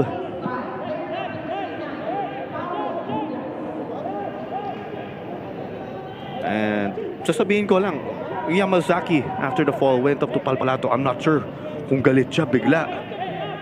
But after, I'd like to think they just checked if they were okay. Palpalato got a yellow. Maikon. Not ideal from him there. Zambrano versus Nano. Eric Casso doing his thing, delaying the free kick, right? Just to stop any quick plays.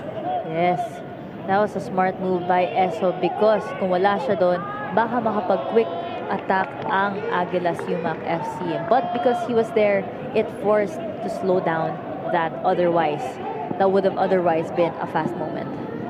The ball was too wayward from Pickering and returns possession to Kaya. Less than 30 minutes remaining until additional time. So a lot of football to play.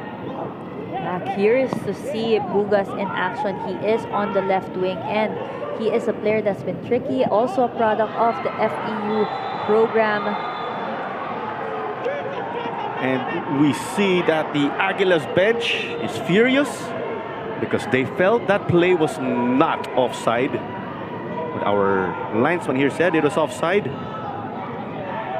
Just high emotions. You could just see what this game means to Aguilas Umak FC. And from what I saw real time, Coach Jorg was not the coach standing up in frustration. It was a member of his staff. Coach York has a yellow already.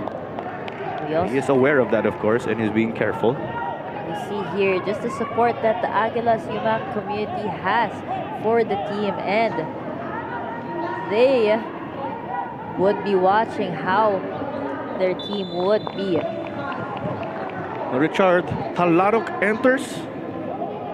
And Brian Palpalatok will step off because he has a yellow. There's that change, of course. They do not want to risk it. Yes, because if he does get a second yellow in this match, that would result to a red card, meaning he would be needed to be taken out of this game and would not be able to play in the next game. So it is a smart coaching decision here for Coach York. After all, it's a 1-0 game. Still pretty close, Lara. A Kaya goal gives them a cushion, virtually seals it. An Aguilas goal would be massive and will reopen the game, you could say. And the looping ball from Hancock, I'm not so sure if that was the intention. But it is still with them, though.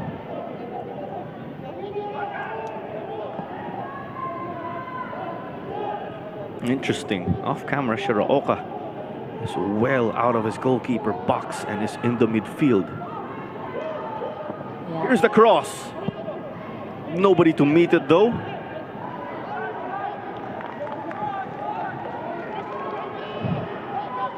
First touches of the game for Richard Talarok. In the middle now, having to drift. Definitely out and about here for Coombe. Coombe trying his best, being in a good position actually in between Yamazaki and the wingback. receives the ball on his far foot, but still very much far from the center of the goal. So he tried his best, and that's what you need to be. That's what you need to do as a striker, especially as you're trying to equalize and get that goal to level the game. Maikot, the lone goal scorer again here so far in this matchup. Will that be enough? Time will tell. So lots of emotions now there. Aguilas Umak not happy with the ball being given to Kaya FC. So again, high emotions. The challenge now for players is to maintain and regulate their emotions to be able to still perform. And really, it is the most composed players and composed teams that will win this game. What is the call here? Seems like that was a foul. No, not a foul. I am seeing a signal for throw in. This needs getting used to also. Paulo Bugas playing for Kaya. Yes, Paulo Bugas recently new signing of Kaya FC to bolster the squad. He does replace Komaki on the side, meaning his strength of running through spaces, beating defenders is needed here. We know Paulo Bugas has his following online with Team Pab. Mga ka-Team Pab. Actually, miyembro ako ng Team Pab. Oh. Really, he's doing his best, not just on the field, but off the field, growing the love for the game too, because he is Team Pab. Actually, yes, he is Paulo Bugas. Yung mga bata may tanong and they would ask him, he would address them, of course, with his experience. Since he is also a coach with his former high school. Let's see now. They're going to cycle this. Kaya being patient with the ball, trying to shift Aguilas from left to right, trying to see where the spaces will be, what pockets will form. No press here. They're settling down in the midfield. Midfield, when we refer to the Aguilas.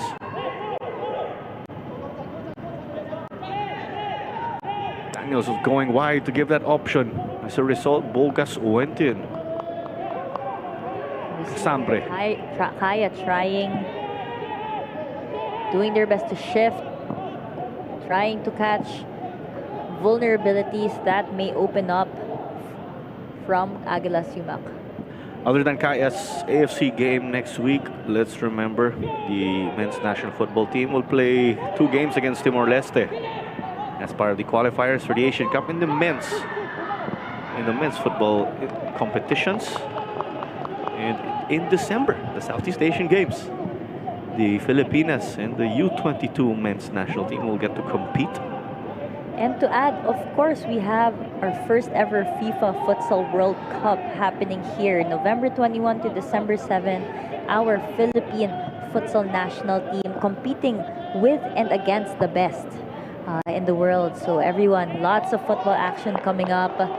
Burmans nakaka-excite, kaya pakita tayo, show up tayo, manood tayo at supportahan natin lahat ng national teams natin at players natin. And hopefully, isingit ko na rin ang Women's Cup natin. Ang Filipino footballers natin. Magsuportahan tayo. Because it's all for the love of the football game. Richard Talaro got to beat Paulo Bugas. It's now with Amaricha. Joven Beric heading his way now to the Kaya bench after warming up. We could expect to see him in a bit. Having a word with Coach Bing. Hancock. It's really added a creativity now for them in this midfield, especially with a sense of urgency. Yeah, he's been on the starting point of those long passes. So he is the one distributing, trying to create, trying to switch points of attack, which you do need in football because, you know, for a team like Kaya FC, they would be more organized.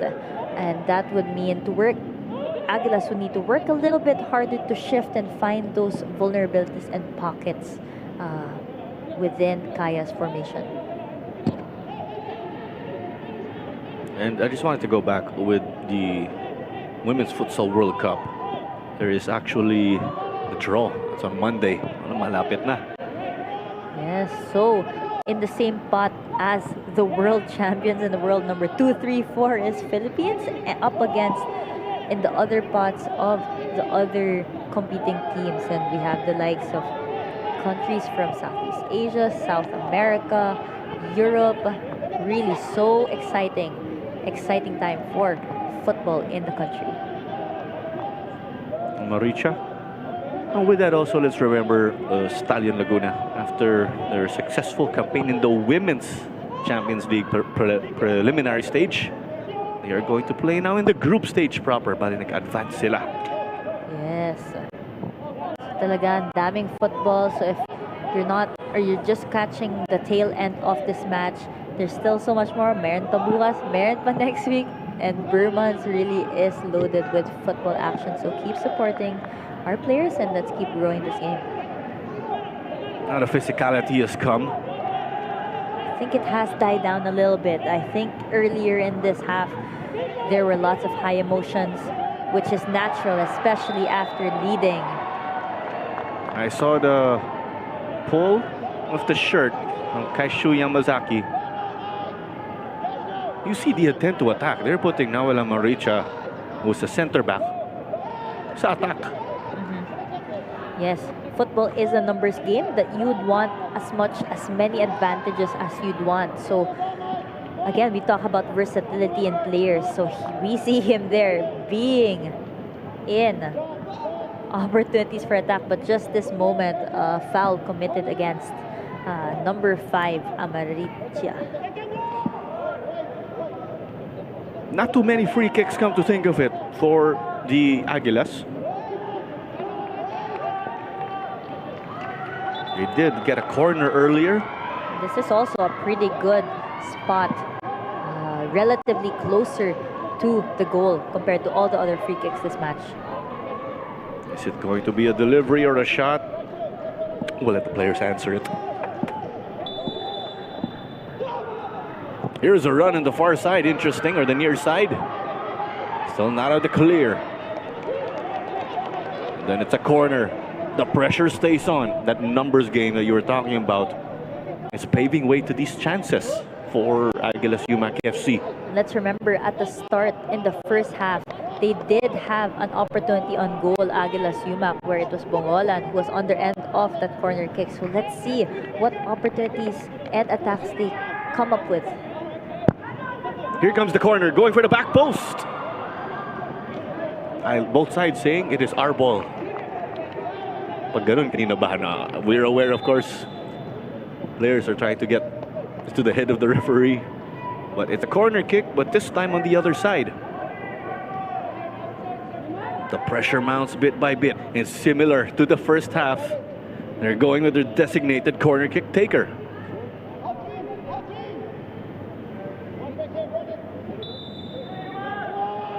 Not a...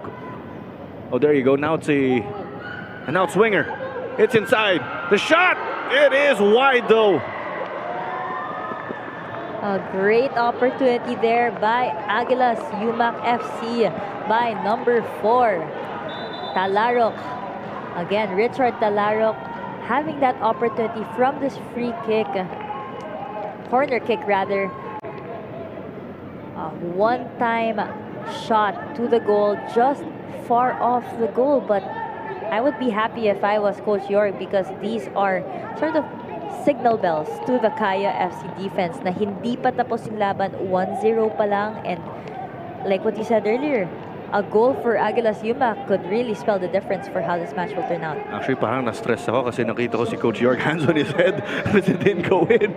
Ako din naka-hands on my head din ako. Standards. After all, about 15 minutes and change remaining until additional time. And Jovin Bidik is in, a club legend, a PFL legend too, you could say, in his right. Eric Kessel calling it a day. So now the question is, who will take the place of Eric Kessel? It is possible, and we can see it's not essentially Jovin Bidik. They have shifted Paulo Bugas to center midfield. Bugas showing his versatility there. He does play in the center a lot, so his movement and shiftiness could really be a strength here for Kaya. Casambre Kita natin nga, alanganin yung pasa dito kay Kenshiro Daniels. In situations like this, how do you stay calm? Great question. I think it really is about being present, taking each moment as it goes.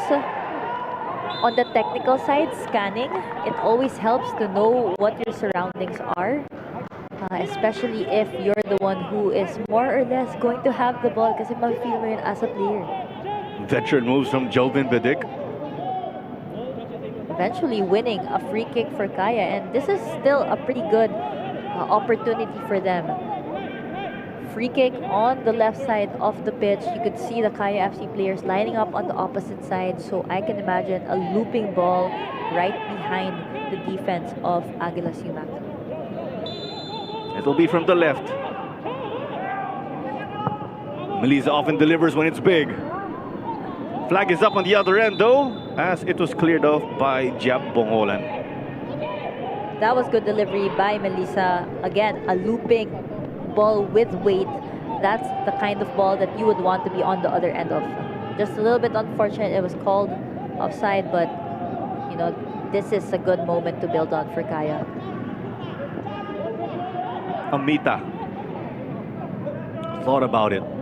They want those extra options now. With what you said, and bringing up Amaricha, they're doing that with their goalkeeper, but here's give it away now. Melissa space, no angle though. Amita secures. And you get it to Talarok. Wide to Yamamoto. Richard bringing that energy through the middle. Playing it now. Boom. It's outside. It still stays here with the Aguilas. Talarok bringing that energy to them. Energy indeed. You could see his urgency there. Getting the ball, playing it. Hancock's header. There's a whistle because there was a foul. In theory, that was on target, pero nauna yung pito. I wonder if they count that in stats. I believe no, since the whistle came first. Right. So let's see that again. A ball into the goal box by Amita, and then Amaricha on the other end of it. But he did extend his hands right before that, so it is a foul against Aguilas Umak FC. Cortez taking his sweet time. And just 15 minutes left in this matchup. Kaya FC still needs to be careful, still needs to have an eye towards the clock, but you know, they do have the upper hand here, and you know, they need to manage the urgency that Aguilas Umak FC has been showing. I'm curious also, what's going well for the two teams here and what can be improved? Yeah, what's going well for Kaya FC Iloilo is there's more harmony now in terms of how they shift the ball, how they move the ball, what can be done. Really just continuing to attack, and then for Aguilas Umak, you know, what they have been doing well is showing intent, showing that drive to equalize. What isn't really going well for them is that it is a bit rushed. That minsan nagmamadali sila, kaya hindi nagpa-pan out yung gusto nilang mangyari. And in moments like this, it only takes one. So if they're able to just be composed in the right moments, maybe they could have that equalizer that they've been working hard for. Yamazaki. That's a great ball from Yamazaki. Playmaking center back confirmed. And also the touch of Melissa there to keep the ball in, receive that ball. Counter-attack time now thanks to that stop for the Aguilas as a team. Quick throw into Amita. Numbers clamping down on him though. Offside just like that. Again, that pesky offside that Kum still needs to adjust to. Rushing things because they are obviously chasing the game. Nagmamadali kasi kailangan na umiscore. Oh, balance talaga yun. Being able to have that urgency but still being composed in the right moments. And I think this takes a team effort too. So kung pwedeng mag-remind sila sa isa't isa na, okay, kalma tayo. And it really just needs a good moment like that. There are showers now right here at the Rizal Memorial Stadium in Manila. Pickering, he had to come in again as an emergency sub. Doing well, holding the defense of Aguilas Umak FC Pickering. This ball though, returned to Kaya. They're going to spread the opposing defense. Cortez, you're aware that he is good with his feet also. Yeah, Cortez has that ability to distribute, play out the back, and these are skills that you would want to see in goalkeepers. It ping pongs around. Bugas got it wide. Mycott thought about making a run, but received it here in front of the back line. Kenshiro Daniels. He's got a bit quiet here. The shot, though, is sailing wide.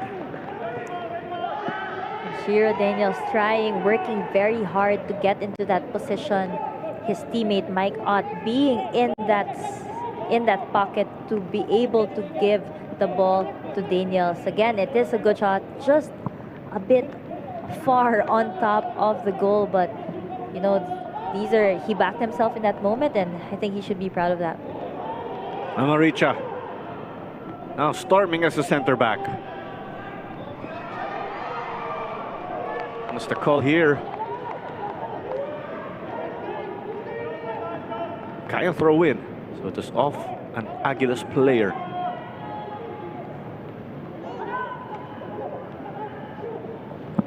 Zambrano having to track back. 1-2 though. The numbers favor Kaya. This ball is already outside.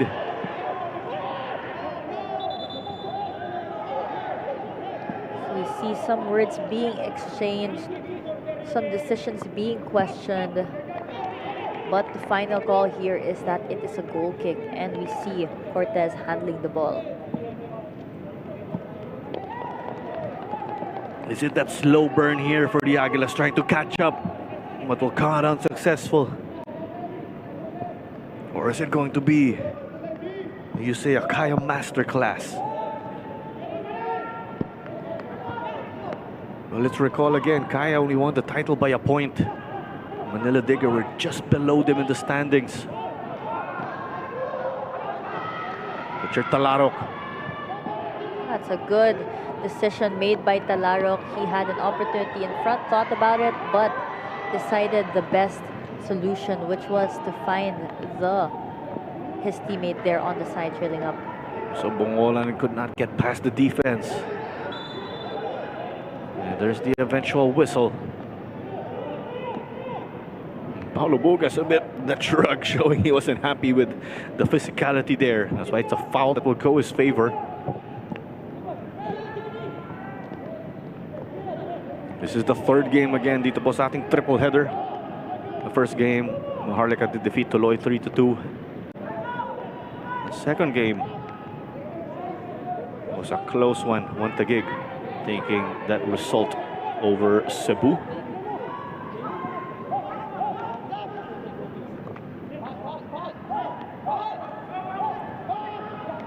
Kaya just clamping down Yamamoto there.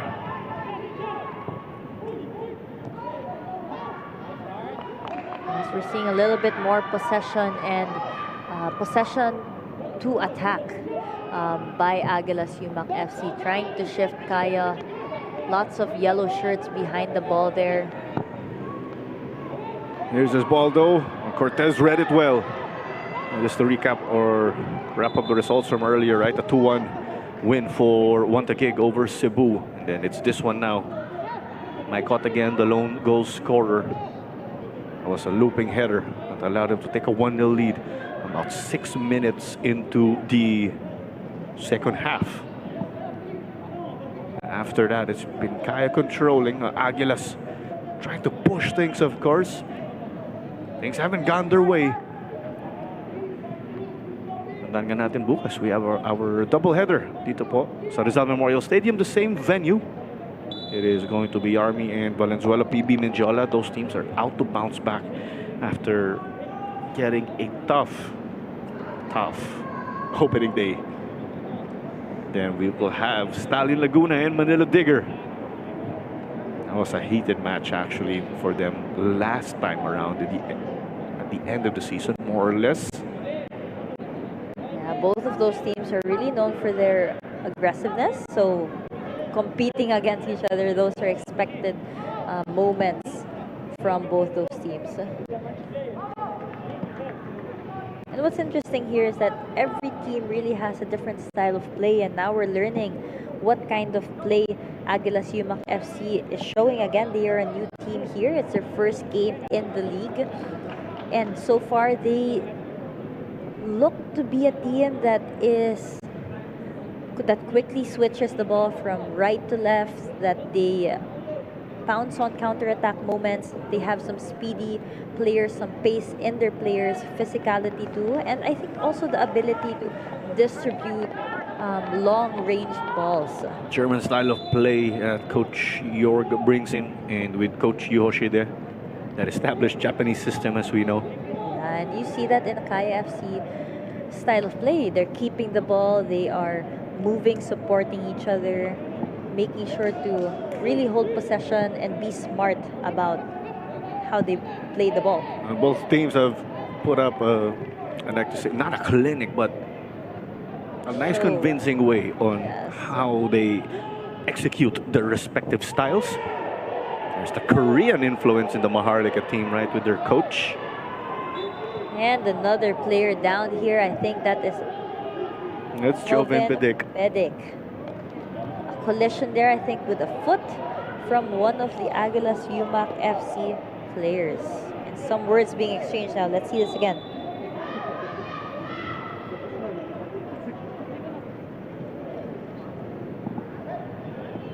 Let the images or the video do the talking. I saw a bit of a pushing, a bit between Maricha and Maikot.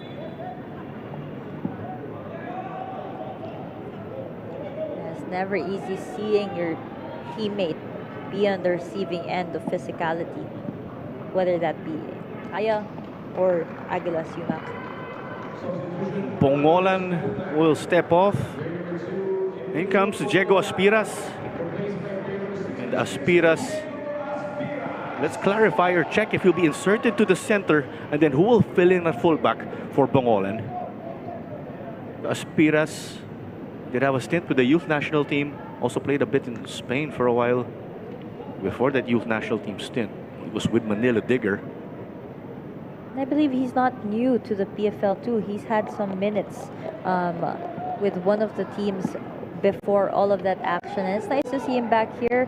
You know, it's always nice to see young Filipino footballers competing against older, experienced players. And that doesn't discount his capability. It's just nice to see the challenge that arise from this competitiveness between players. Safe to say he had a lot of exposure with Digger and also the youth national team, of course. And then he got to raise his game by playing overseas in Spain for a few months. An interesting bit though. Diego Aspiras went up the Kaya FC Academy ranks also. He joins the likes of Nathan Bata, was on the bench with Kaya, right? He's worked his way up the ranks. It's also Julian Romero, not with Kaya anymore, but I'm aware that he transferred to Maharlika. Yes, and that's what we would want to see, right? Players going through academy systems, having pathways to be able to succeed as Filipino footballers. This one was awkward from Yamazaki. He gifted it wide to the wing. To his compatriot Yamamoto. Here's the cross. Defensive header to get it to the side. Bugas played it quickly now to the wing and receives it once more from Melisa. Just like that, they slow it down. From what we can see here, Aspiras being an attacking player, adding to that, but Kaya now trying to form an attack here and inevitably goes for a throw-in. They got to split the defense. Rather than make it a goal kick, Kanchiram Daniels made it a throw-in from deep. That's a big difference. Yeah, it is definitely, especially during these moments of the match where, again, full of experience, full of exciting moments. 1-0 end of the match. 6 more minutes to go, so it's all about being smart for Kaya, managing the game well, managing emotions well to be able to hold off till the end, and for UMAC to be able to really try their best, work hard, and capitalize on any moment that they have. 6 minutes of additional time. That is an eternity if you were Kaya.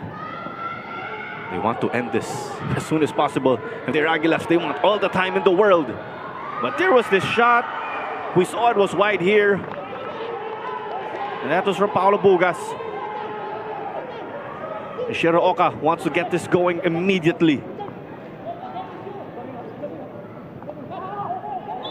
And Amita, there is the late whistle. Joven almost had him.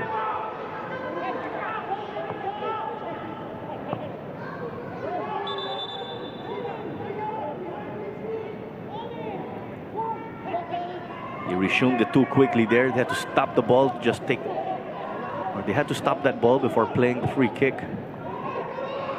Aspiras. He will add playmaking for them here in this desperate time. Given the circumstances, the Aguilas will at least take a draw. And I will say, Cam, bagging a draw against Kaya, that will be massive to whoever does it. It will, because Kaya is the defending champion and they are the team to beat for this league. They had a winning streak actually in local play of about 42 plus games. I cannot recall the exact figure, but I was tracking it. That streak was ended by Manila Digger in the last PFL season. Just showing the competitiveness also of this league and how, it is a challenge to be on the top, because you will be watched, you will be scrutinized, you will be studied. And also, for any competitor, any competitive team, you'd want to really challenge the defending champions. A lot on the line here for defending champions, but also for Aguilas Umak, because of what you said. A draw will be massive for them. And Jan Meliza, the captain, is going to step off for Martini Ray. Martini Ray, add him to that long list of FEU Tamaraos. Yeah, it would be interesting to count how many FEU Tamaraos on the pitch right now. I'd say there's about 6 to 7 from both teams. Add Martini Ray also to that long list of kababayans of Joven Bidik, essentially players from Barotac Nuevo Iloilo. Yes, proud products of Barotac. Really a hub for football, a lot of our talent from there. There was a shot there. Plenty of touches inside the box. You like that if you are the Aguilas, because you're putting the ball in a dangerous area. Too close for comfort if you're Kaya FC. Yeah, again, time on the clock, 94 minutes.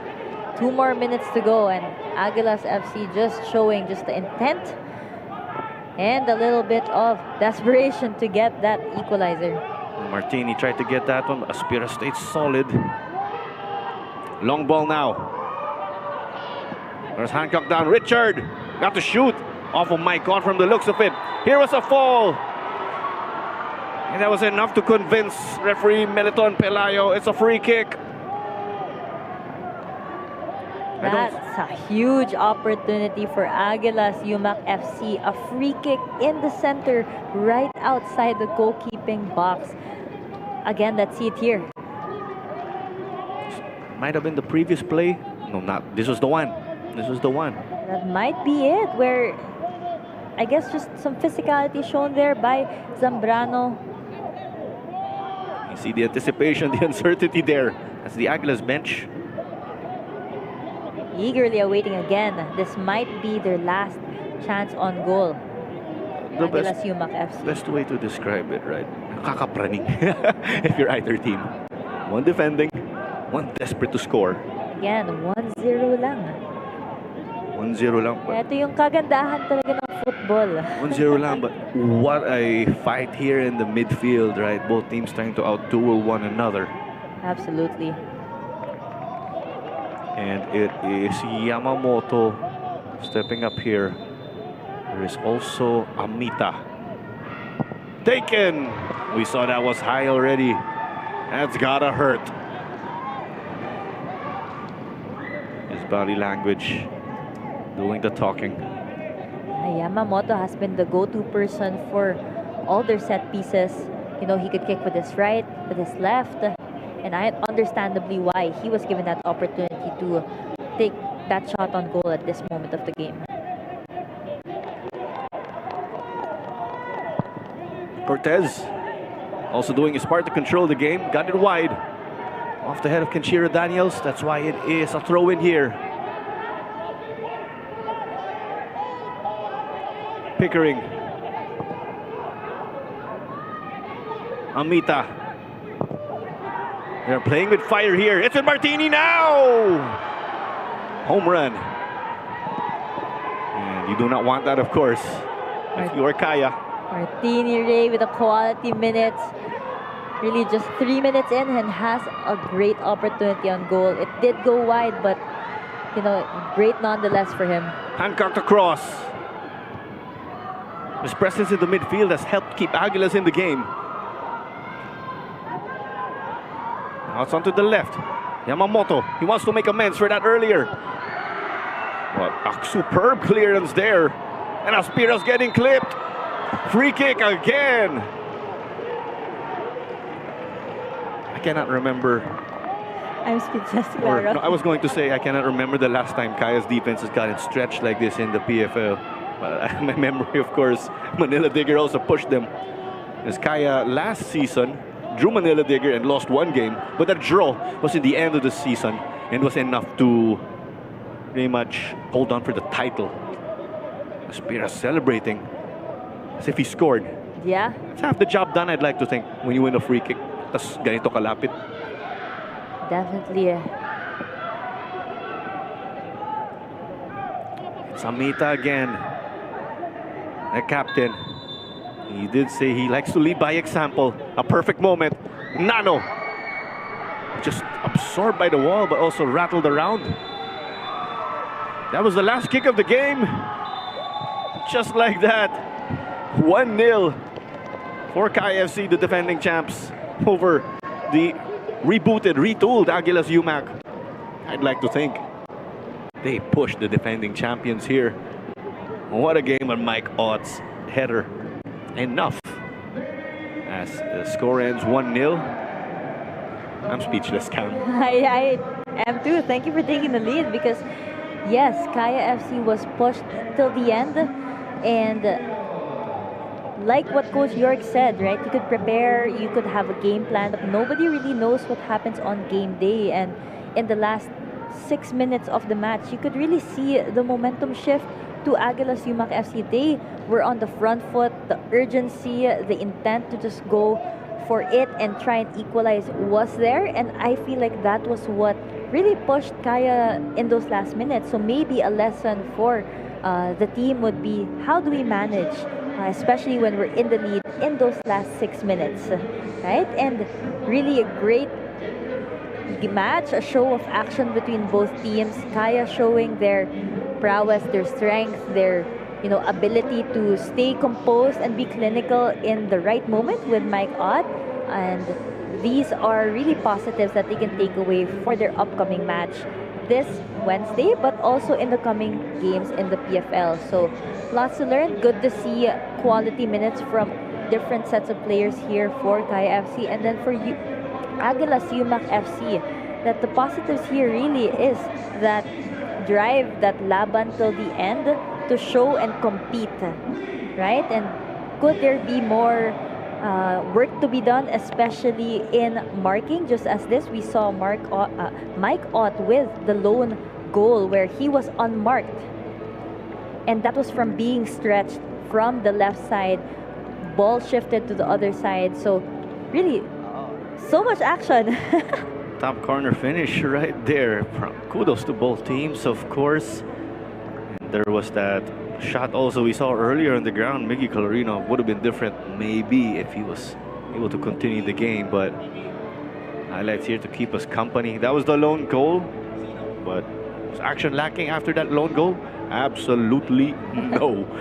It seemed like it was just an uphill increase of action shown by both teams after the goal is scored, and that's what you can expect when it's a matchup like this where lots of physicality has been shown, emotions have been shown, and really just the desire to win. And nothing lacked in that department. Both teams wanted to win. It was just a matter of who was able to execute their game plan, their plays well, and that was Kaya FC Iloilo tonight. After all, the champions of the last 3 seasons, they're gunning for their 4th one. But let's remember, this is a long season. It is just the beginning. And this Aguila squad just pushed them to the limit. But it ends 1-0 right here, courtesy of Mike Ott. But we will sign off from this game alongside Cam Rodriguez. This was Caro Manzano on call for this game. We'll say goodbye, but we will take it to the pitch in a bit as we are going to have our post-match interview.